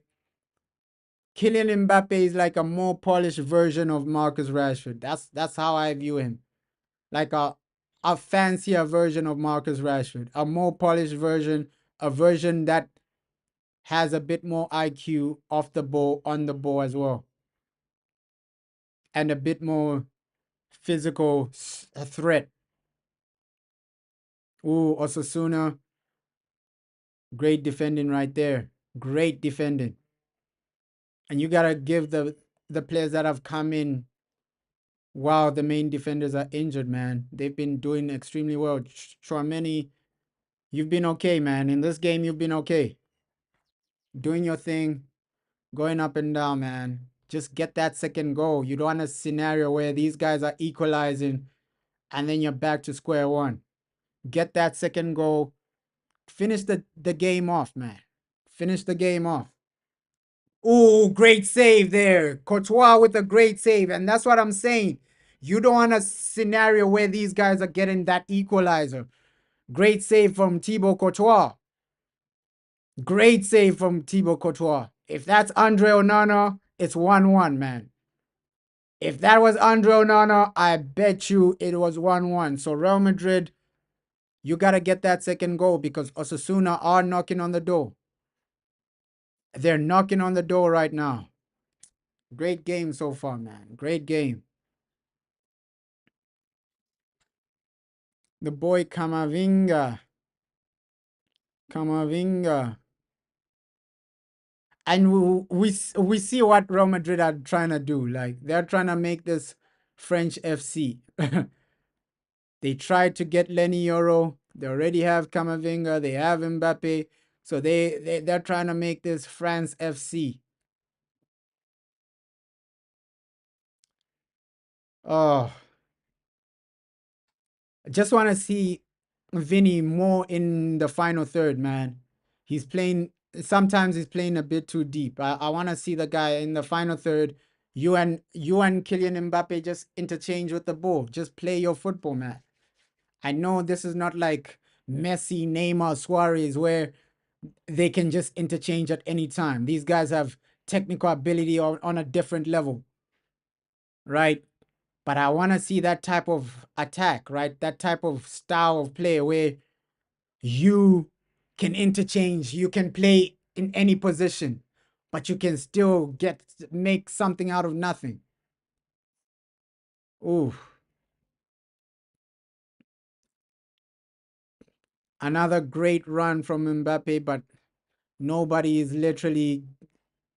Oh, he was blocked there. And it was a great run from Mbappe, but hey, you should have tried to dribble the defender and then curl the shot. But in moments like that, you're just thinking of, hey, how can I score my second goal?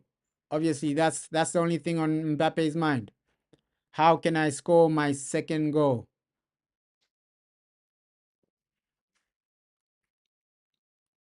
Come on, Newcastle have disappointed as well, man. 3-0. It's already halftime. It's 3-0. They disappointed, man.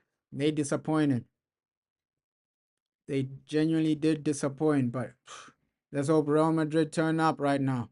Because midweek Champions League, we know that Real are gonna are gonna put that final dagger into Manchester City, right? Real will be at home. Man City, obviously, a lot of their players will lack confidence because when you're coming to the Bernabeu after losing to Real Madrid, you're not gonna be fully confident. So already, like Real Madrid have the psychological advantage. Mbappe. Oh, Vinny, man, a better shot. Great cutback from Mbappe, but Vinny, you gotta have a better shot. Denied, man. Vinicius Jr. denied. This should have been 3-0 by now. It should have been 3-0 by now. At least that should have been a goal. That should have been a goal for Real Madrid, man. That should have been a goal for Real Madrid. Vinny, you gotta do better with opportunities like that. That should have been a goal. Great cutback from Mbappe.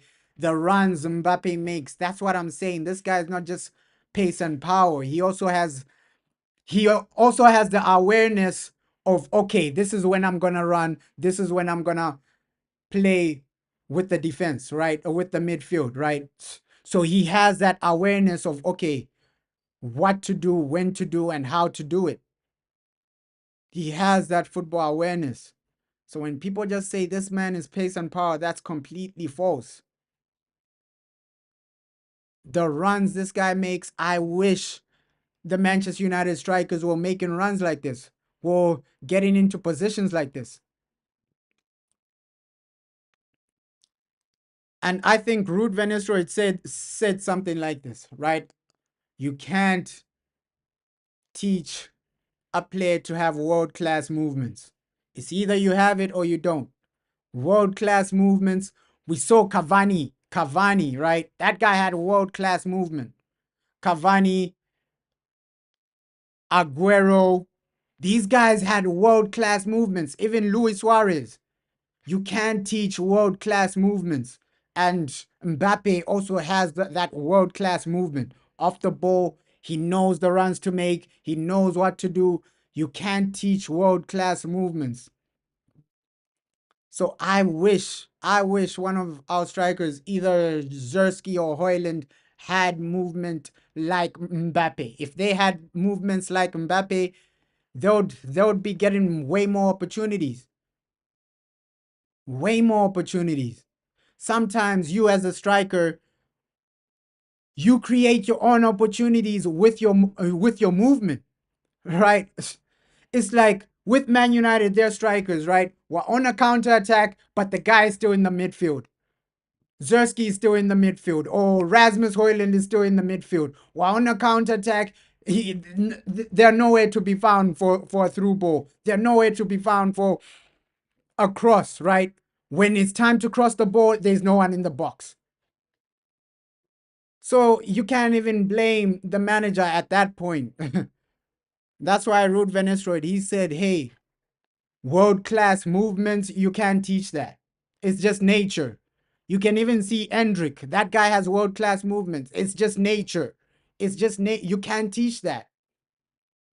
Having world-class movements, Cavani. A lot of people have tried to have movements like Cavani, like Aguero, but you can't teach that. If you could teach that, then more players, you'd see more players have movements like Aguero. More players would have movements like Luis Suarez. But that type of movement, that type of IQ off the ball, you can't teach that.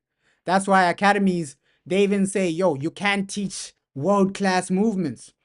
Because if you could teach it, everybody would be playing like Aguero. Everybody would be playing like Luis Suarez, right? If that was easy to teach. If an academy could teach you how to move like Aguero, everybody would be playing like a Sergio Aguero. Everybody will be moving like Kylian Mbappe. Everybody will be moving like Luis Suarez. But you can't teach that world-class movement. Van Nistelrooy said it himself, man. And we know Ruud van Nistelrooy, the movement he had as a striker. Like world-class movement. And he said it at Man United. I think he was trying to like criticize our strikers. I remember that interview. He said, because after the game, when he was the interim, I think that was against like Chelsea. Yeah, we drew against Chelsea. And then they asked him a question of, okay, what do you think your strikers need to do to improve their movements? And then he said, yo, you can't teach that. You can't teach world-class movements. Oh, another great counter-attack. Vinny, goal kick. Ah. Van Nistelrooy said it himself. You can't teach world-class movements. Right? They asked him after the Chelsea game when he was the interim coach, yo, how can you teach Rasmus Højlund and Joshua Zirkzee to have the movement you had as a player? He said, no, you can't teach that. You can't teach that. It's either you got it or you don't. And I completely agree with Ruud van Nistelrooy. It's either you have it or you don't, man. Even being a world-class player, you can't teach somebody to be world-class. It's either you got it or you don't, man. Ooh. This game is really, really entertaining. Extremely entertaining, man. Yes, there's only one goal, but if you're the type of football fan that just pays attention to like movements, details in the game, Carlo is a tactical manager. Like, wow, you gotta give this man credit. And when he was playing like against Manchester City, you saw the mini tactics he had, right? Because hey, out the wing, the man is so tactical, man. He's so tactical. Oh, intercepted there. Get up, Kylian Mbappe. Relax, Kylian Mbappe, man. Relax, relax. He's getting upset. Relax. Kylian Mbappe, just relax. Chillax. He wants to start fighting. Come on, relax, Mbappe. Your second goal is coming, man. Your second goal is coming. Don't let these Osasuna players get to you mentally. Nah, referee, man. How is that a foul? How is that a foul? Ooh. Obviously, based on the scoreline, a lot of people will say, hey, it's a tight game, but Real Madrid could have finished these guys off like 10 minutes ago. 10 minutes ago, it could have been 3-4. So on paper, it looks like it's a tight game, but only one team is getting real clear-cut chances right now. On paper, it looks like, wow, this is a tight game, but it's not really tight, man. And that's what Real Madrid did against Manchester City. You're missing opportunities. You're missing one-on-one chances. That chance Vinny Jr. had, he should have scored it. Nice cutback from Mbappe. You're one-on-one with the goalkeeper. You have to score opportunities like that. And the movement from Valverde, man. Oh, We have to remember that this guy is playing as a right back, right? So his movement is insane for that goal, for that Kylian Mbappe's goal, because he transitioned into the midfield and then went out wide. So world class movement from Valverde there for that goal Mbappe scored. World class movement. Oh my God, red card. Oh my God. That changes the game. Wow. Wow, wow, wow. Ow, that changes the game. Red card for Jude Bellingham. That changes the whole game. Wow, that came out of nowhere. Oh my God. Red card. What even happened? What genuinely happened? Cause I just saw the referee pulling out the red card. Whoa, that changes the game, man. That, oh, he said something to the referee. Oh, what? That changes the game. Jude Bellingham sent off. That red card came out of nowhere. Yo, yo, that changes the game. Osasuna have a lifeline now. Oh, now, wow, that came out of nowhere. That came out of nowhere. Red card for Jude Bellingham. Osasuna with a lifeline, given a lifeline by the referee. Wow. Wow.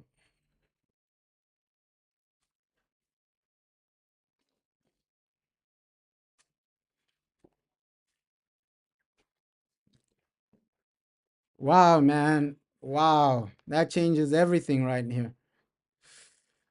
Ooh, red card. But Real Madrid still have enough quality to get over the line. They already have the goal. Wow.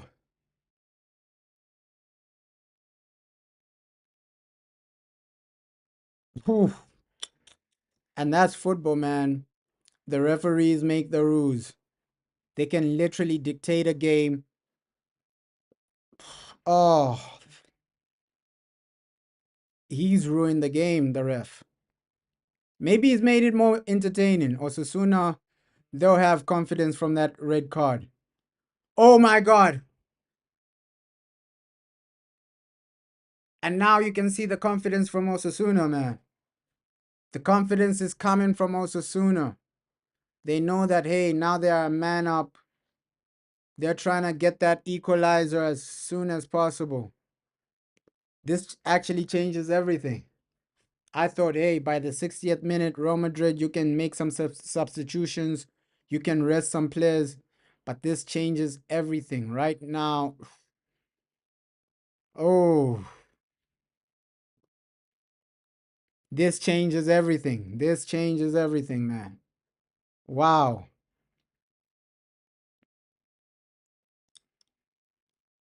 Let's hope Real Madrid can get another goal with this red card, because if not, Osasuna might just get an equalizer, right? They're 10 men. Oh, this changes everything. You can even see how the game has changed now. Osasuna, they look a bit more confident. They're trying to get that equalizer now. That red card has changed everything, man. Look at how Osasuna are playing with confidence. Playing with confidence now. They know that there's a red card. They know that they are a man up. Now they want to play with confidence. Ooh. Look at how they are attacking now. Ooh, and that's how fast football can change. One decision from the referee can actually end you.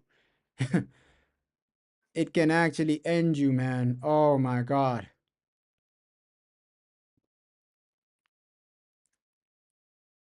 But let's hope they get over the line. There's 45 minutes. This the second half is where you gotta defend well, but also just prevent the other team from scoring. Yeah. Try and score, but also prevent the other team from scoring. I think with Real, your mindset should be okay. With Jude Bellingham, he had a free role, so it won't really impact Real Madrid defensively, right? He had a free role, and I think Vinny and Mbappe have enough quality to get another goal, right? So Jude Bellingham being sent off won't impact Real defensively.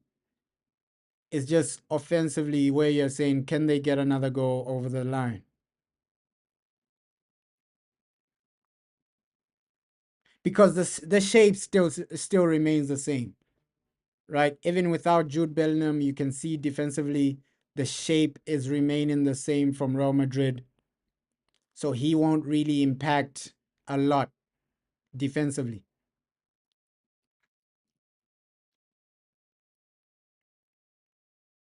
But we might see Carlo substitute Modric, right? Modric might come out to add more legs into the midfield because with Jude Bellingham, he brought you so much legs, right? He brought you a lot of legs. So we might see Carlo make a substitution to take off Modric and bring in somebody with a bit more legs, man. Because with a red card and then Modric as well, it's like you only have one midfielder because right now Modric at this age, he needs runners around him, runners like Jude Bellingham, runners like Camavinga. So he needs runners around him. Is Camavinga good enough to just cover the legs of Modric? We have to wait and see. Because before it was Jude Bellingham and Camavinga covering those legs, right? Doing the leg work, doing the dirty work for Modric. Modric, he's there just to dictate, dictate the midfield, dictate the play, control the play. Modric is the guy you pass to make something happen. Modric is the guy you pass to dictate the tempo of the game. Right? He's not the guy that's gonna be running around like doing the dirty work.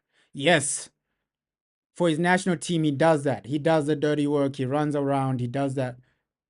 But usually for Real Madrid, he's the guy you give the luxury of, okay, we just need you to control the tempo. We just need you to try and control the game. Give the ball to Modric. He's going to try and do something, control the game, control the tempo of the midfield. That's what a player like Modric will actually give you. Ooh, referee ruined the game, man.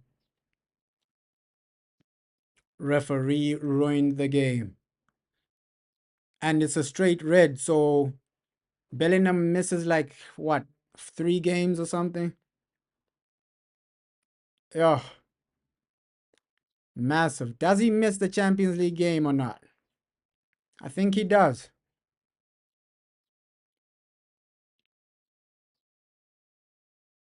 Massive decision by the referee there. But it looks like it's still 3-0 in the Man City game. That game is done and dusted, man. Newcastle ain't coming back.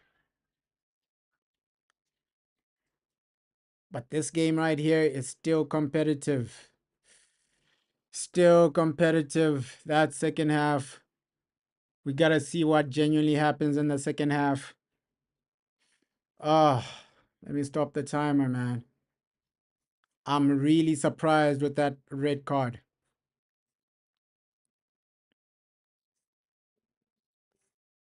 Oh my God. Let me switch to the Man City game while it's halftime here.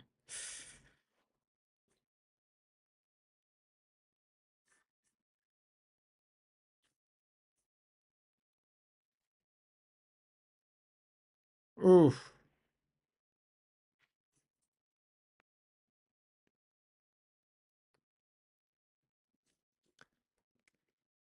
Come on, Newcastle. At least get one back, man. These guys, oh, I thought this was going to be a tight game, though. I knew that, hey, Man City would win it because they're at home and Pep Guardiola is trying to get vengeance, but I thought it would be a bit more tight. I thought it would be a bit more compact. Thought Newcastle would be better defensively, man. Conceding 3 goals in that first half literally destroyed them. Oof. You can see Pep Guardiola, the main criticism of Pep Guardiola is that, hey, this guy, he can't rebuild a team, this and that. But we can see he's trying to rebuild a team, man. He's trying to rebuild a team, bringing in Mamouche, bringing in all these guys, Savinho, all these other guys. So Man City looks like they're, oh, he'll, like Jude Bellingham will only miss the game against Girona. The commentators have confirmed that. But yeah, Man City, I see them coming back next season, man. No doubt about it. Pep Guardiola will be on a vengeance. Pep Guardiola will be back next season. Because a guy like that, he's too egotistical to just fall off completely. And with Pep, I have to give him credit. He does work hard as a manager, right? It's down to his hard work and the way he just takes time to study the game, the way he just takes time to, he's like obsessed with work. That's why he's one of the best managers in the world, right? That obsession with work, that obsession with being the best. Yes, he only reached the top because he had a handout from Barcelona, right? Barcelona gave him a handout to manage the greatest ever team, one of the greatest ever teams. So Barcelona, they gave the guy a career, but he genuinely showed that, hey, if you give me money, I'll perform for you. If you give me money and resources, I'm your guy. If you're not gonna give me any money or resources, I'm not your guy. So that's the type of manager Pep Guardiola is, right? He's all about, hey, money and resources. How much can you give Pep Guardiola? Either you give him world-class players or you give him money in the transfer window. The man can't compete with neither, right? He can't compete with neither. That team, Leicester City, won the Premier League with. Pep Guardiola can't win the Premier League with that team. Let's keep it real, right? There are a lot of teams in world football that win trophies that Pep Guardiola would struggle with. A lot of teams. Even the Liverpool team. The Liverpool team for Jurgen Klopp, Pep Guardiola doesn't win anything. So that's where I put Jurgen Klopp above Pep Guardiola because that guy, he can still deliver with a budget. With Pep Guardiola, if you give this man a budget, he might get you relegated, man. That's the situation with Pep Guardiola. The man is a trust fund baby, man. He needs money to perform. He needs money, he needs resources to perform. That's why I put Jurgen Klopp above Pep Guardiola.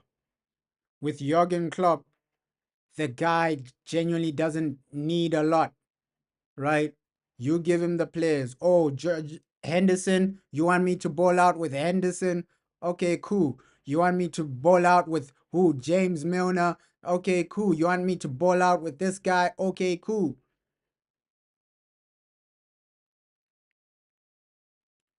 With Pep Guardiola, if you gave him Henderson, the guy would start complaining in every press conference. Imagine Pep Guardiola with Henderson in his team.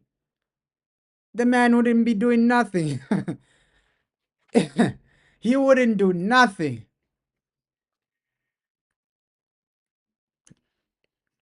So when people put Pep on that Sir Alex Ferguson level, it's a bit disrespectful, man.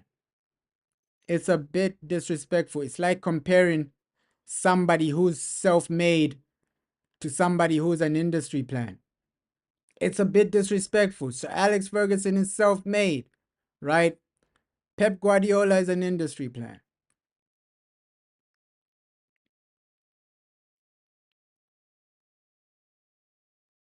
Those are the only discussions I think. Like, hey, Pep, yes, he's a great manager, he's a good manager, but the man needs money to perform. The man needs resources to perform. Can you say the same thing about somebody like Carlo Ancelotti, man? Carlo Ancelotti, even like with an average team, he can still do something for you. So Alex Ferguson, even with an average team, he can still do something for you, right? So Alex had Wes Brown, man. Wes Brown. Was Wes Brown really that great as a footballer? He wasn't. He wasn't. Gary Neville was Gary Neville world class. So Alex Ferguson made Gary Neville look world class, but the guy, if he played for another team, he would have been a bench player.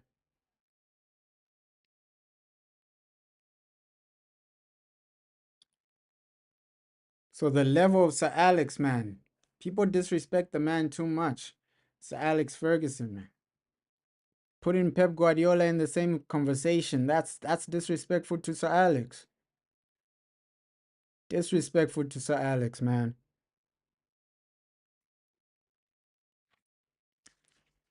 Ooh, Savinho, man. He's trying to turn up.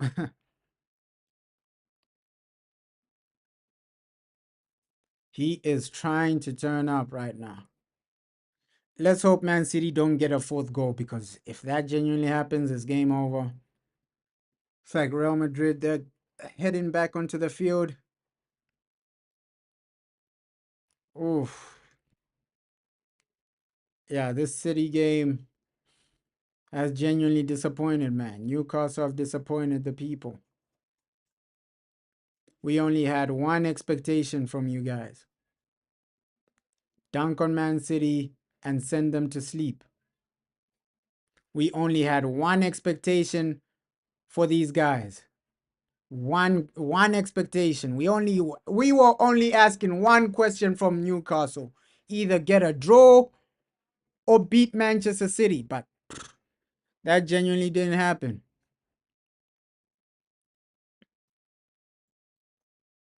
Oof. Oh, but it looks like, hey, Chelsea's top four dreams are over, man. That top four spot is going to Man City. Chelsea, your top four hopes are over. Newcastle will pass them eventually. Bournemouth will pass them eventually. So Chelsea, man, they're in a situation where they have to pray for top six now. They're fighting for top six now. Top four is gone. Do I see Chelsea winning more games than Man City till the end of the season? No. Ooh, Savinho. And I don't know how many people have been like watching Anthony play. That guy, he's turned up, Anthony, in La Liga, man. He's turning up. He's having some great performances. He's having some great partnerships, some good 1-2s.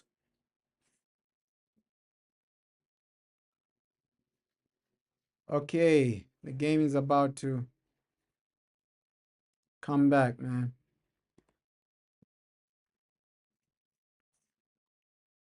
Oh, yeah, Anthony, fair play to Anthony, man. He's doing his thing in La Liga, right? And that's only beneficial for Manchester United, because if Anthony performs, you can sell him for a bit more money. If Anthony performs,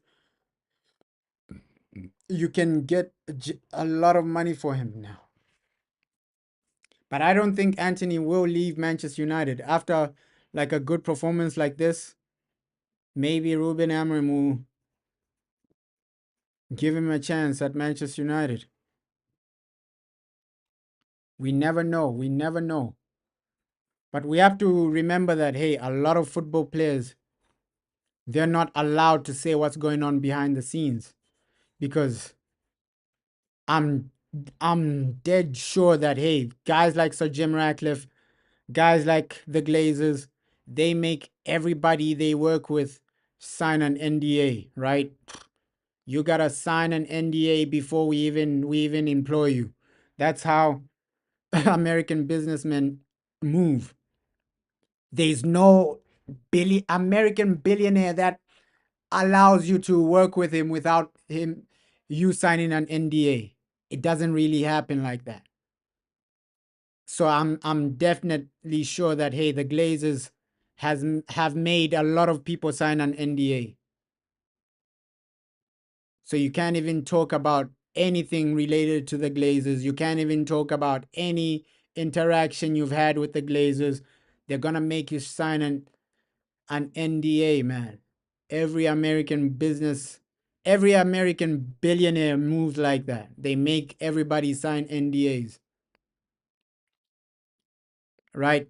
Probably even Sir Jim Ratcliffe, he moves like that because billionaires, that's what they love doing. NDA, make people sign NDA before you work with them. And if they speak about you, hey, it's a court case, it's a lawsuit. So yeah, that's how the American billionaires get you trapped. And that's why after 10 years, you've never heard any employee of the Glazers come out to even talk about them or criticize them because they obviously signed an NDA, right? You break that NDA, you get a lawsuit quickly, man. Hey, NDAs are scary thing, man. They are a scary thing. And every American billionaire makes you sign an NDA. I can put that on my life, man. Guys like Elon Musk, guys like the Glazers, they will make you sign an NDA before you even interact with them. Just American businessmen. That's how they move. That's how they move. Maybe Sir Jim Ratcliffe is the same, but I'm definitely sure the Glazers have a lot of the people at Manchester United signing an NDA so that they can talk about uh, personal things. They can talk about things that the Glazers do behind the scenes. Because how many stories do we hear about the Glazers from ex-employees? Nothing. Imagine that, right? Imagine that. No stories from ex-employees about the Glazers. Because the Glazers are making these guys sign NDAs. Everyone at Man United has signed an NDA because of the Glazers. That's how American billionaires move, man. There's no way in hell an American billionaire is letting you work with him without an NDA. There's no way in hell. There is no way in hell. Every American billionaire makes you sign an NDA. And that's how the Glazers keep people at Manchester United quiet. Hey, you got to sign that NDA. If you break that NDA, you're facing a lawsuit.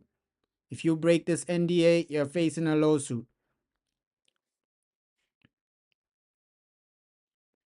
Even now with Sir Jim Ratcliffe, how many stories do you hear about Sir Jim Ratcliffe from like employees at Manchester United?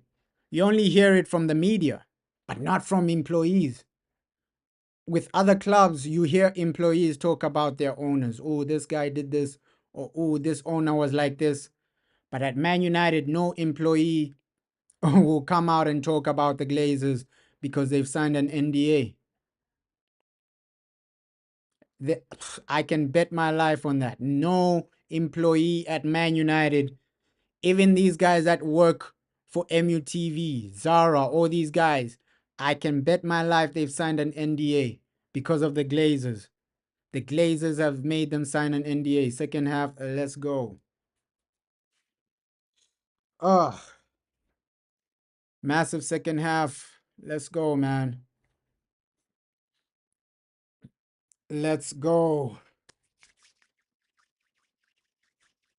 If you can get a quick goal right now, it's everything. Come on.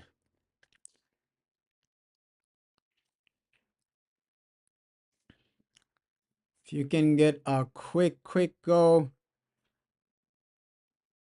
and just get that second goal for comfort, right? You're 10 men down. You really need that second goal. So Real Madrid just get that second goal for some type of comfort, for some type of certainty, because you need a second goal or else these guys will equalize, man. I see them equalizing if you don't get that second goal. They're playing well, don't get me wrong. Real Madrid, even with 10 men, you've seen how they've started the second half. Still the same concept of, okay, let's keep the structure. Let's keep the defensive structure going on, man. It's a great start from Real Madrid defensively. Defensively, they're still keeping the same structure. And that's what Carlo Ancelotti brings, man. He brings a level of awareness where, okay, his players defensively, they'll be structured, but then offensively, you have the freedom to do what your abilities can do, right? He lets players play based on how good they are. Oh, great pass there. And now Real Madrid on the counter. That's the thing with Real. Red card, but they're still trying to get that second goal. Oh. Oh.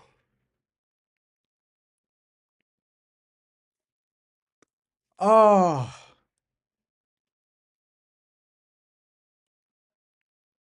Still trying to find that second goal. And to be fair, Real Madrid are playing like, hey, they don't even have a red card. Mbappe, Kylian Mbappe. Oh, shot blocked.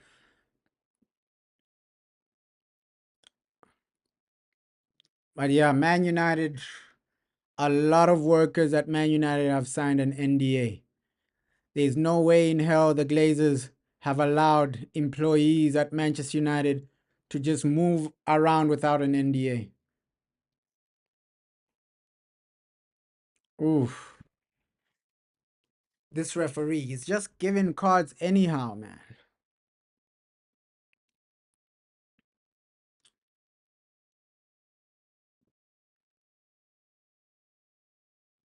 Come on, man. That second goal is a must. It's a must right now. That Man City game is already game over for Newcastle. At least this game is a bit more competitive, man. This game is a bit more competitive. Newcastle, they fell apart in the first half.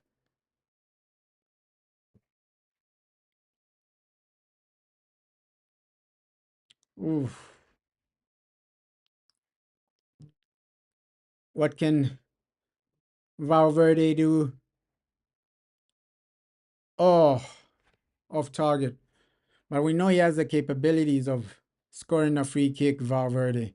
We know how good he is technically. We know how good he is as a player, as a bowler. One of the bowlers I rate the highest, man. Like as a midfielder, as a player, Valverde, I rate him highly, man. Oof.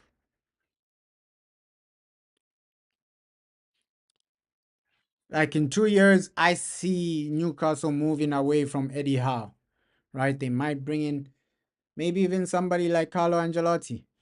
I won't even be shocked if I see Carlo Ancelotti at Newcastle United. I think that's the next move for Newcastle because we know Carlo, this is his last season at Real Madrid. So Newcastle United, hey, Carlo Ancelotti, bringing him in, replacing Eddie Howe, that should be the next step. That should be the next step. He's the guy that's gonna take you from, okay, yeah, these guys have money, but they're not gonna do anything, to, okay, yeah, these guys have money and they have a world-class manager. Because these players at Newcastle under Carlo, yo, they're getting top four on a regular basis. They're getting top four on a regular basis. Under somebody like Carlo Ancelotti, I think Jose Mourinho has declined a bit, right? If this was like 5 years ago, then Jose Mourinho to Newcastle United would have been a no-brainer. But right now, you just have to say, hey, Carlo Ancelotti to Newcastle, both if the Newcastle owners are ambitious, they're gonna make that move, man. They're gonna make that move of Carlo Ancelotti.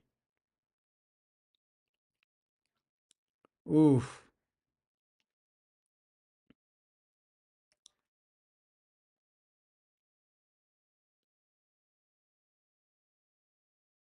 You can see Osasuna getting into this game, man. Oh, I just hope they don't score an equalizer. Because if that happens, then you're going into panic stations, and then it's a confusing situation. Endrick and Rodrigo are warming up. Those were the subs I was praying for, man. Endrick, bring the guy on. Bring the guy on. Endrick and Rodrigo are warming up. It's time for that substitution, man. And with Endrick, he's the type of player that can get a goal out of nowhere. We've seen him do that a lot of times at Real Madrid. I rate Endrick highly, man. Highly. Like, he's the player. Endrick is a player under 20 that I rate the most. Right? Out of all the players under 20, I think Endrick, Lamine Yamal, I rate these guys highly, highly. I think Cole Palmer as well, right? Players under 20. Even Obi Martin at Manchester United. As a striker, I rate him highly. Players under 20, I rate highly. Him,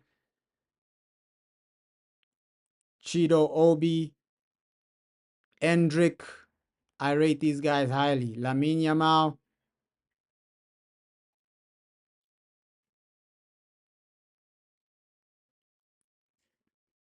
But also Gavi as well. Gavi as well, man.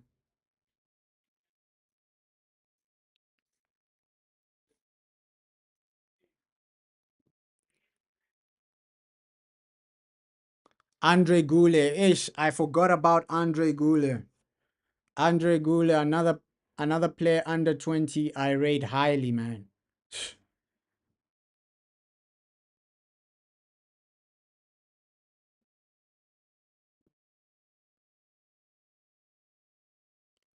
I think those guys are top three. Endrick, Andre Goulet, Lamine Yamal. Those guys are probably top three players under 20.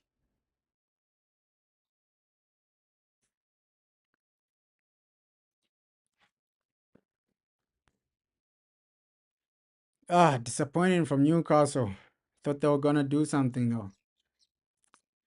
Thought they were gonna do something. Oh, and it looks like Osasuna coming into this game a bit more. Referee. Ish. Rashford with his first assist. Rashford with his first assist for Aston Villa. Good to see that, hey, the guy is doing something, man. Marcus Rashford with his first assist. I have like multiple games on. Oh, Rashford with his first assist for Villa. Fair play to him. Marcus with an assist.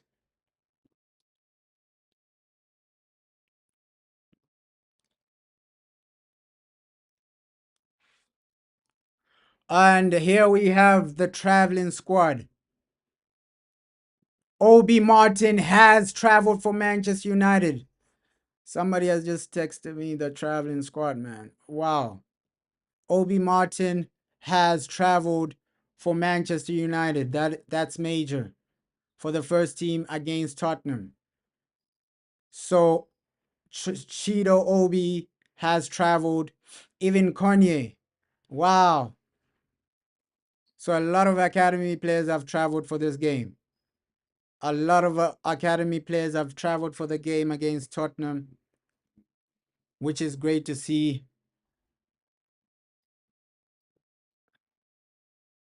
Oh, possible Osasuna penalty.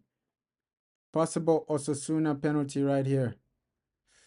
Let's see what genuinely transpires. What's going on? Oh, possible penalty. Will they give it, man? We already know how referees are with Manchester United. Ooh, penalty, man.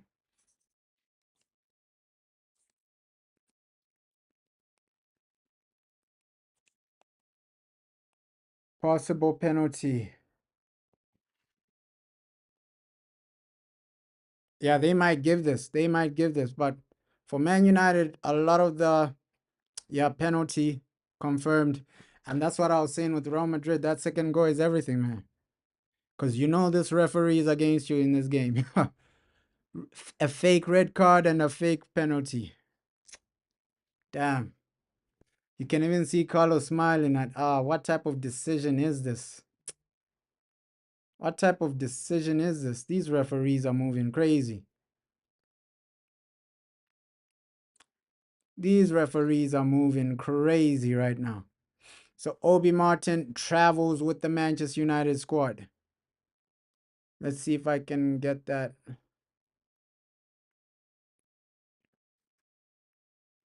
That's massive.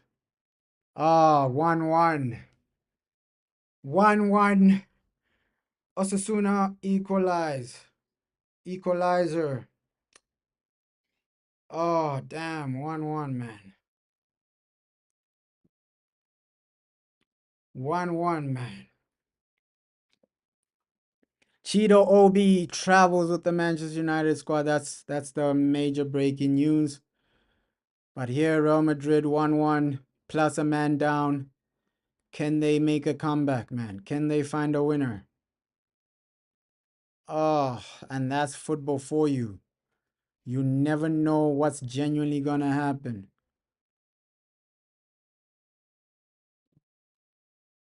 That is football for you.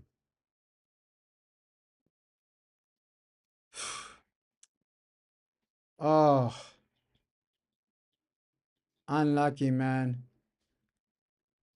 Unlucky, man. But hey, at least there's some positive news for Manchester United. Chido Obi traveling. And now it's confirmed. It was a rumor, but now it's confirmed, guys. Amad Diallo could miss the rest of the season after suffering an ankle injury. Oh, after this game, I'll make a video just with that update.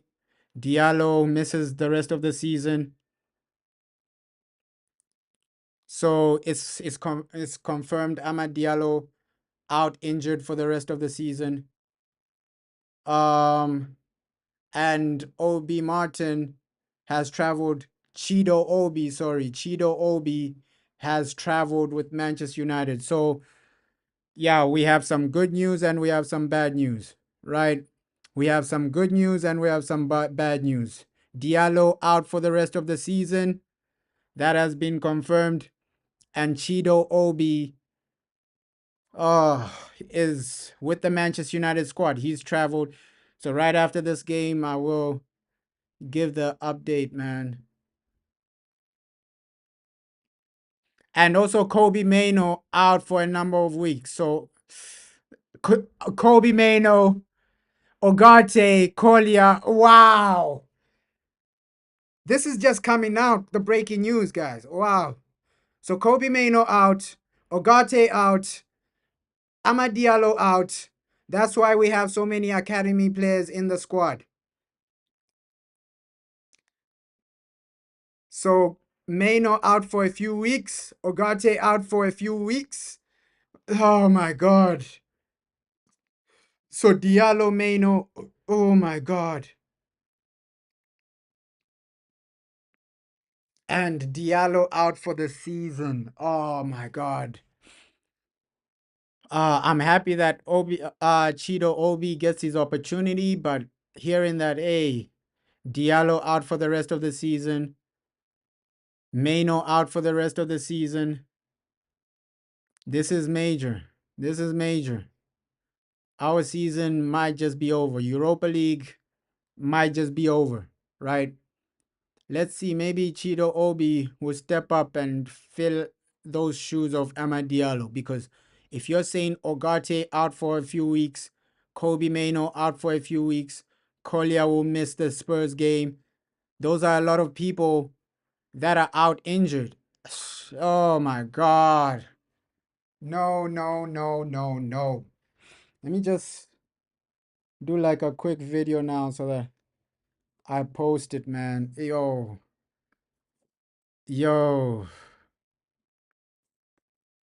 yo, yo. Oh my God. Oh my God. I'll do a video like right after this game, man. Diallo out, Mainoo out, Collier out, Ogate out. I'm asking the question of what was going on, right? Because how are so many of our players injured and out? What's really good? What's really, really happening? Absolute nightmare for Manchester United. Major players are out and injured. Real Madrid drawing the game as well. This day hasn't been great, man. This day has just become extremely horrible, right? Diallo out for the rest of the season. Man City are winning their game. Oh wow, this day is just completely horrendous. Kobe Mainoo as well. Oh my God. Set to miss the rest of the season. Oh my God. So that's Ogate out, Amad Diallo out. Oh my God. And now Fabrizio has confirmed it. Fabrizio Romano has confirmed it. Amad Diallo out for the rest of the season. So this isn't a rumor anymore. This isn't a rumor anymore. So Chido Obi, you're gonna be seeing him play more games. That's why he's traveled with the Tottenham squad, right? Kobe Mainoo is out, Ogate is out, Collier is out, Diallo's out for the rest of the season. That's why you can see so many academy players there. Even Kone traveled with the Tottenham team. So, it's an absolute nightmare for Manchester United, and now it's been confirmed by Fabrizio Romano. Fabrizio Romano has confirmed it. Oh my God. Oh my God. Oh my God. Our season might be over, because if you're saying Ogate is out, we already have Martinez out. We're Diallo out, Collier out. That's our squad depth gone. And that's what I was saying with these owners. Like, what in your right mind made you think that we don't need another attacking player? Because one injury has already done us over. One injury has done us over. So what in their right mind made them think it was okay? Oh man, this is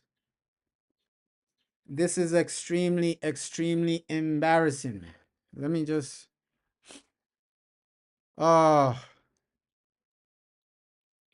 some extremely embarrassing and devastating news, man. This is the news we never wanted to see, man. This is the news we never ever wanted to see, man. Some extremely devastating news has just landed for Manchester United.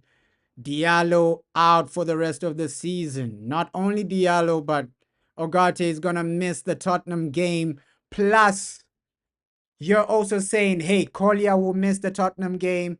And also, Kobe Mainoo out as well. So we have getting so many injuries as Manchester United.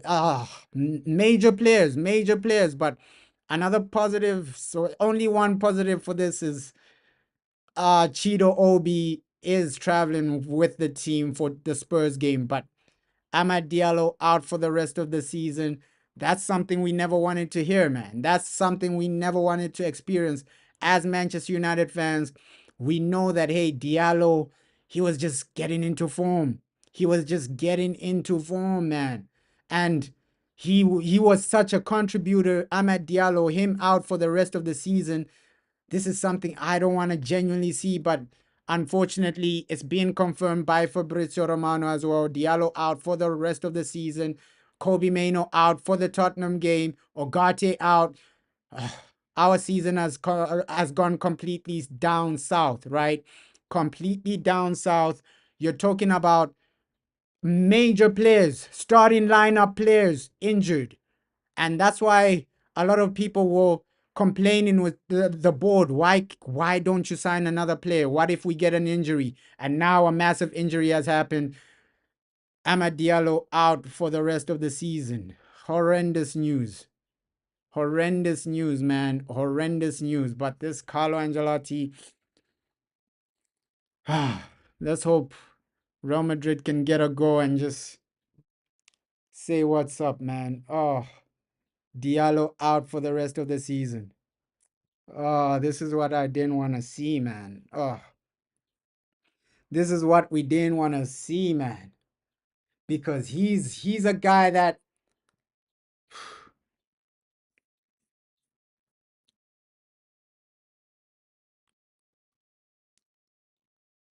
ah he's a guy that was literally turning up, man. Diallo out, man. Our season is over. Our season is over. Europa League, we can say goodbye to that. FA Cup, we can say goodbye to that because if you don't have Ugarte, if you don't have Diallo, are you really saying what's up in these competitions? Oh, it's sad. It's sad. It's sad for Manchester United. We've genuinely hit rock bottom. I hope the academy players turn up, right? I hope they turn up, they show up, they show us why Manchester United really invested a lot of money in them.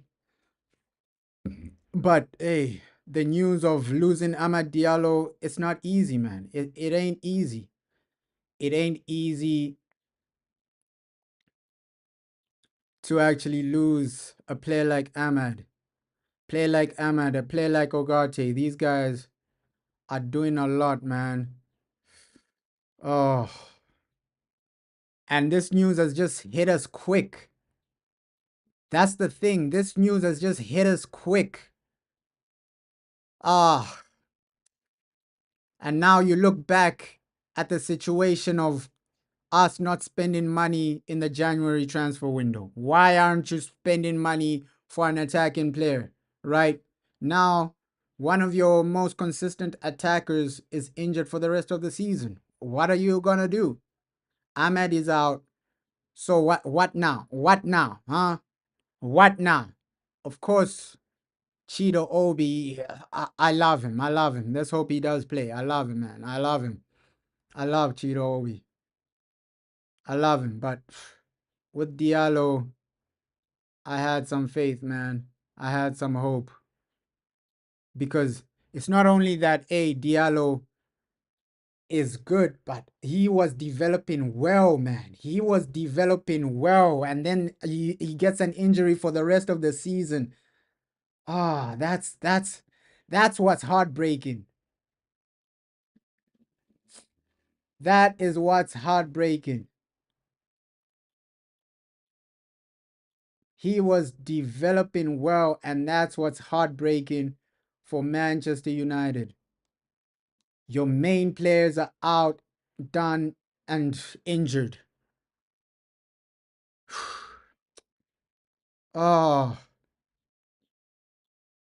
I'm really worried about the season now. We can genuinely be in a relegation battle now. Because just think about the team without Ahmad, right? This guy was contributing. Think about the team without Ahmad, without Ogate.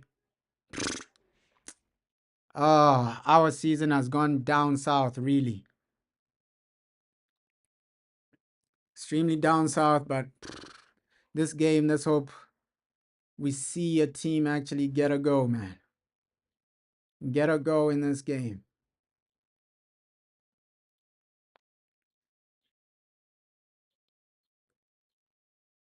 Get a go in this game.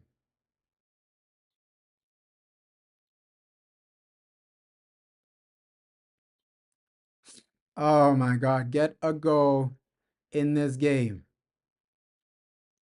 But you can't.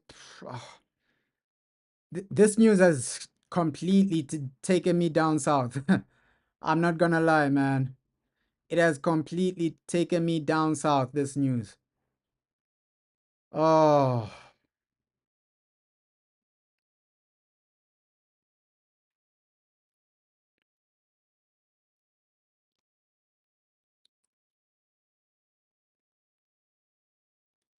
wow.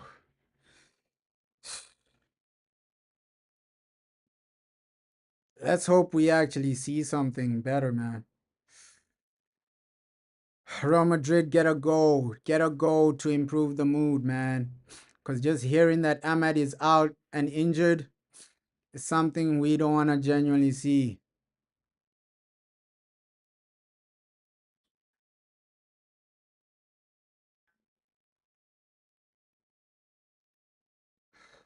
Oh,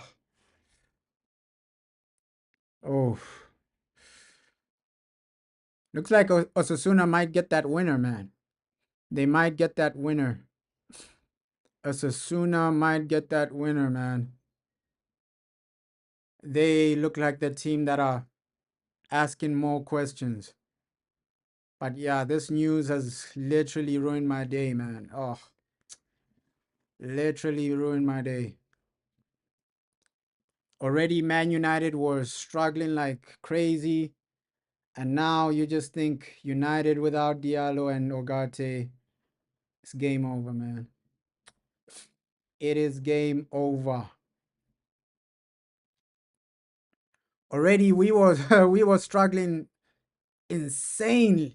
It's insane amounts of struggling from Manchester United. Oh, let's see if we see a goal before full time in this game.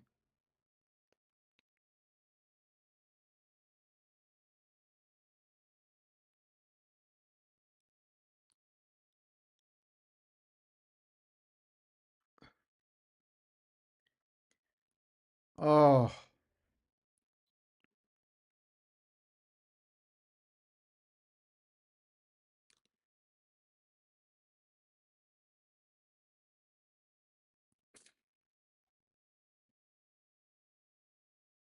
come on, come on. This game has just taken me sideways, man. This news about Diallo has, and we're getting so many injuries left and right. First Martinez, now Diallo and Ogate and Kobe Maino. This injury news has taken me.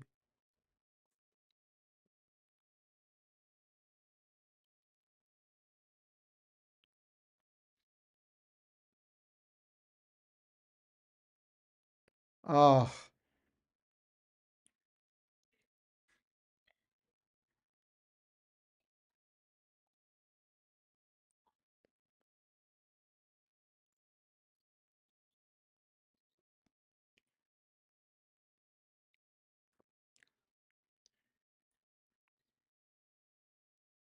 oh my God.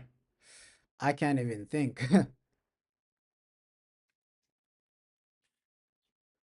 Final 15 minutes at least in this game. Final 15 minutes. It's been a calm game. It's just the massive news that has just come out recently has Oh, Vinny showing those skills, man. Vinicius Jr. showing those skills, man. Genuinely wanted to see that. See some skills from Vinny. We want to see that, man. Final moments. This game. Referee actually ruined this game, to be honest, man. The ref ruined this game. Oh, and looks like United, our season might be ruined as well. Let's hope even after all the situations we've faced, we can still come out stronger. Right? Let's hope we can still come out stronger as Manchester United. Diallo out for the rest of the season. Let's hope we can still come out stronger for the rest of the season, man. Oh.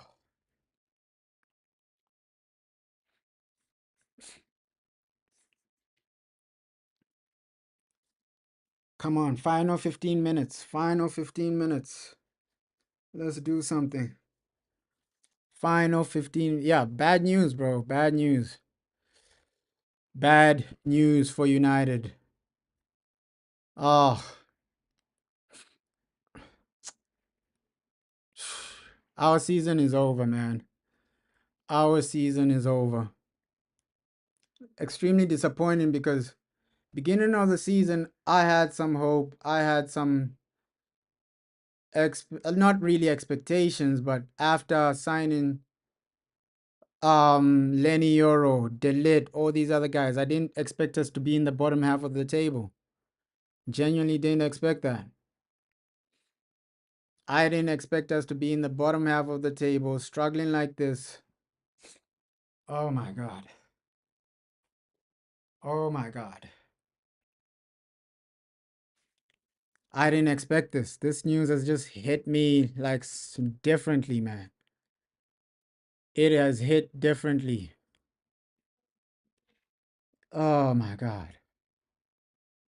This is the type of news you don't want to genuinely hear about any player, right? Missing the rest of the season. Like, there's still a lot of games for United. And that's the saddening part. Still a lot of games, still massive Europa League games, still massive FA Cup games to come.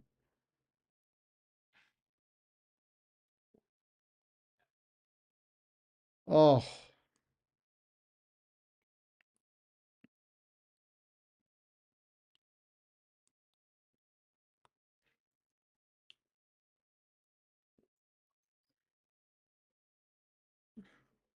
Ooh. This game might end 1-1 though. This match might genuinely end 1-1. Let's see.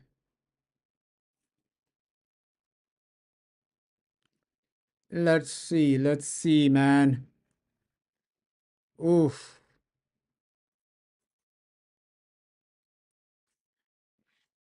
And I said it right after the red card. This would determine the game. That red card has genuinely changed the game. Genuinely changed everything. Let's see, man. Let's see.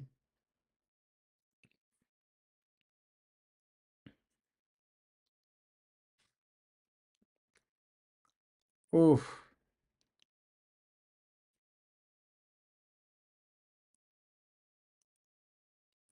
Oh.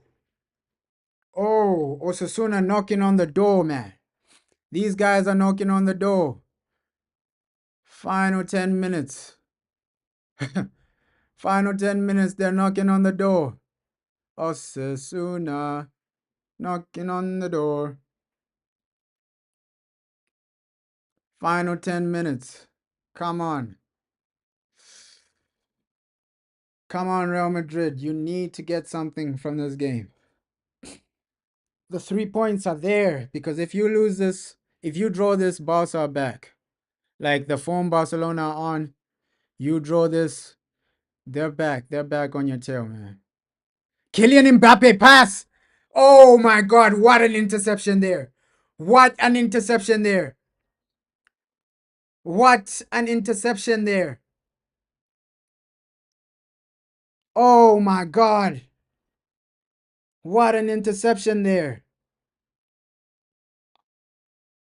Because, oh, wow. Massive interception there. Yeah, still enough time to get a goal. Still enough time to get a goal. Come on. Come on.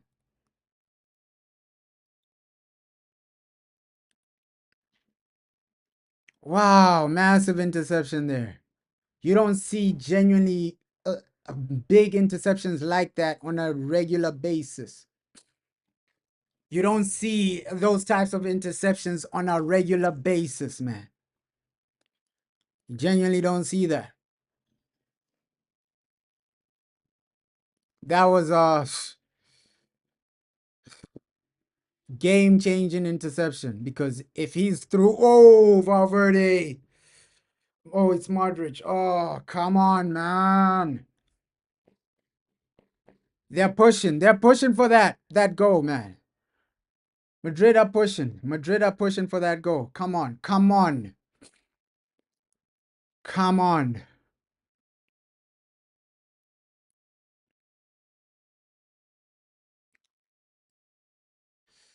Madrid are pushing for that.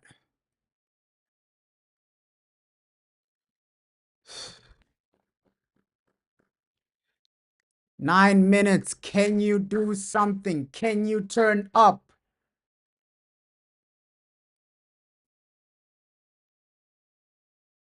Turn up for the people.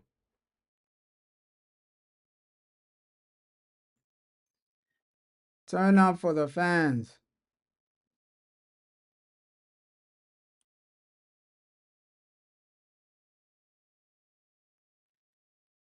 Turn up for the fans. Turn up for the people. Come on.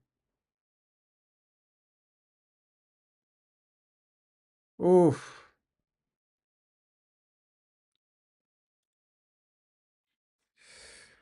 Come on. Come on. Come on. Come on.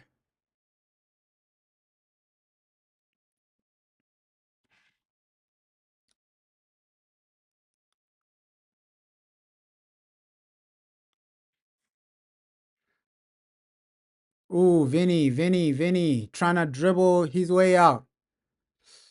Come on, 8 minutes, man. 7 minutes. Do something. Do something. Get that goal. Get that goal. We need that. We need it. Get that goal. Get that goal. Defining goal. You need that goal right now, right here, right now. Come on. Come on. That goal is a must. That goal is a must.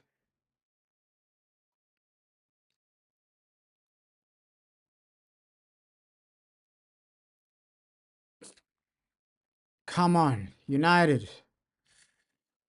Oh. Sorry, I'm thinking about United right now. I should be saying Real Madrid. The injuries are still in my head. Those injuries are living rent free in my head. I'm just thinking about United. Oh my God, what's gonna happen with United after all these injuries? Oh, and there we have it, man. Ruben Amorim, his season has just gone from bad to worse. I feel for the man. I feel for the man right now because we had some hope of winning against Tottenham. The hope is still there, but I feel for the man. I feel for the man, Ruben Amorim. Everybody is injured, and we're genuinely in panic stations right now. But Real Madrid are in panic stations as well. You don't get this goal, La Liga is back into Barcelona's hands. That's the situation right now. You don't get this goal, La Liga is back into Barcelona's hands.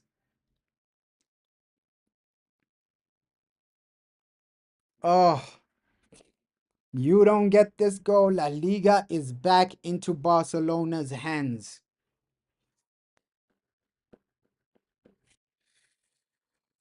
Oh my God, this day keeps getting worse. This day keeps getting worse. Manchester City win their game. We get multiple injuries. This day just keeps getting worse, man. Oh my God. Oh my God. Oh my God. And Man United, the only hope I had was like FA Cup or Europa League. I know it was an impossible dream, but now the dream is even more impossible, right? Europa League, FA Cup, I know that was an impossible dream, but now that dream is way more impossible. Oh my God. Multiple injuries in seconds. What's actually going on at Manchester United? Because these guys weren't injured during a game. So what are they doing during training to get them injured? That's what I'm thinking about. Like, yo, what are they doing during training to get them injured like this? Because these injuries didn't come from a game. These injuries didn't come from a game. Our previous game, we saw Amad Diallo walk off fine. We saw Kobe Mainoo walk off fine. We saw Ogate walk off fine our previous games. So these injuries didn't come from our previous game. They came from training or something. So what are these guys doing in training? Or maybe it's the medical staff, or why are so many people getting injured at the same time? That's the main question. At the same time, these guys are getting injuries after injury after injury. It's a massive, massive tragedy for Manchester United.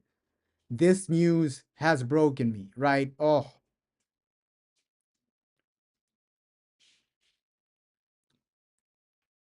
this news has broken me. Oh my God, this news has broken me. Hey, it's a chance for Obi Martin, right? Chido Obi, sorry. I know the guy, he came out to say, don't call me Obi, don't call me Martin. I don't want people to use that word. So Chido Obi, it's a chance for Chido Obi, man. Let's see what the guy can do, right? There's a lot of hype around your name. It's time for you to deliver.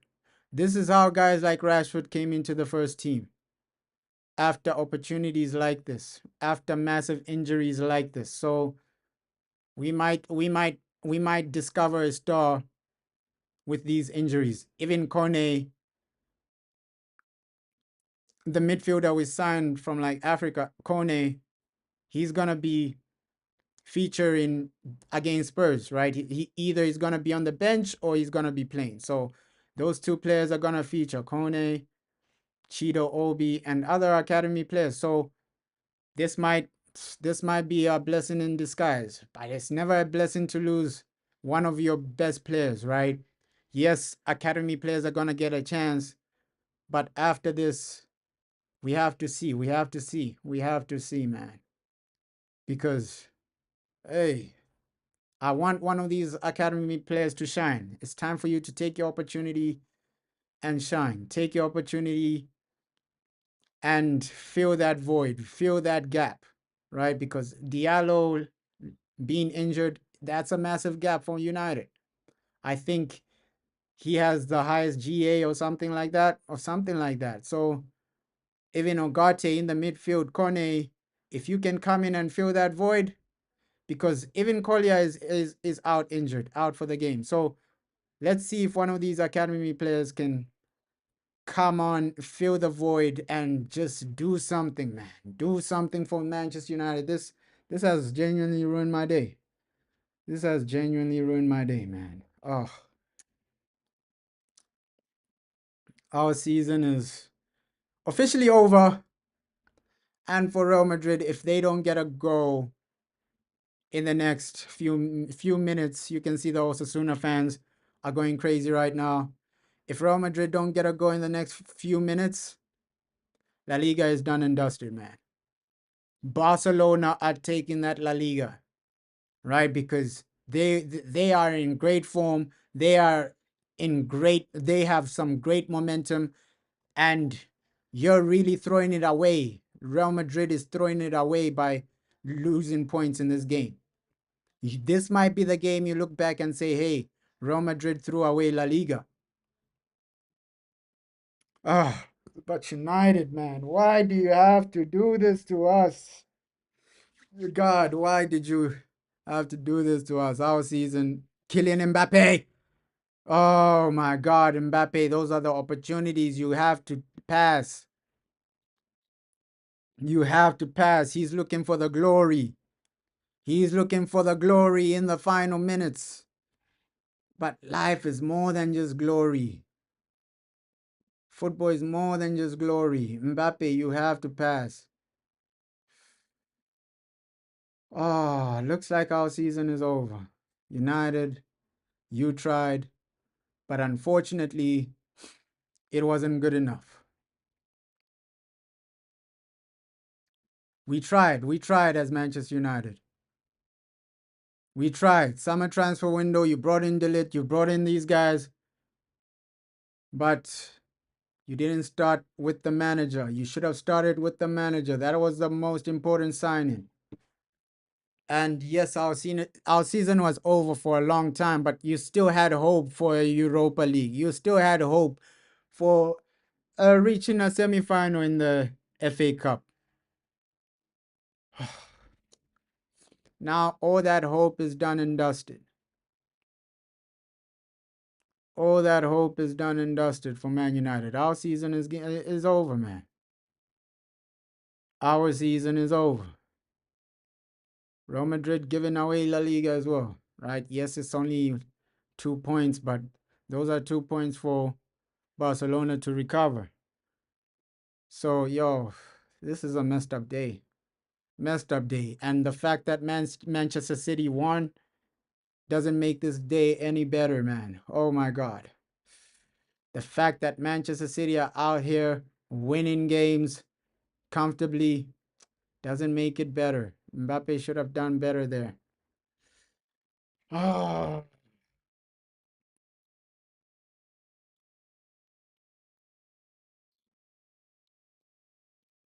come on, man. Come on. Come on. Just one goal. You're a few minutes away. Don't let La Liga slip away. Don't let La Liga slip away.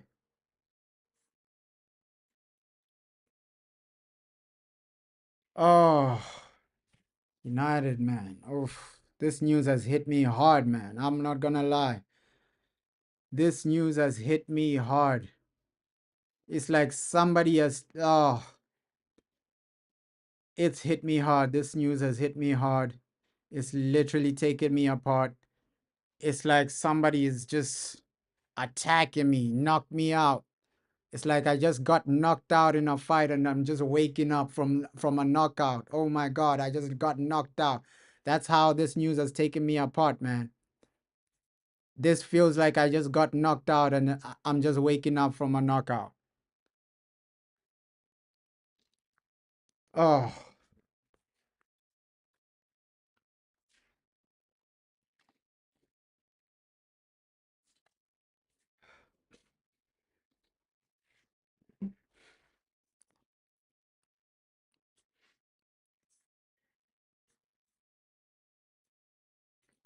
feels like a knockout, man. Feels like a knockout.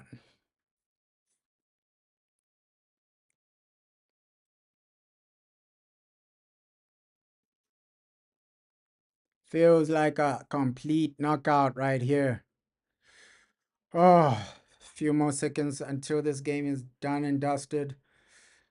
Then we can genuinely reflect at the issues of Manchester United. Oh,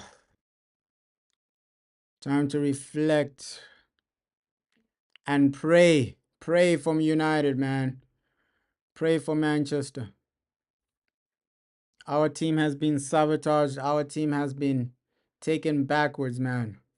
Injuries are about to do us over. Wow. Full time. There we have it. Full time, man. Full time. 1-1. Game over, man. Game over. 1-1. And it genuinely hasn't been a great day. Diallo injured. Kobe injured. Kobe Mano injured. Collier injured. Ugarte injured. This hasn't been the day we expected. This game ends 1-1. The referee genuinely ruined the game, but this news about Man United has ruined my day, man.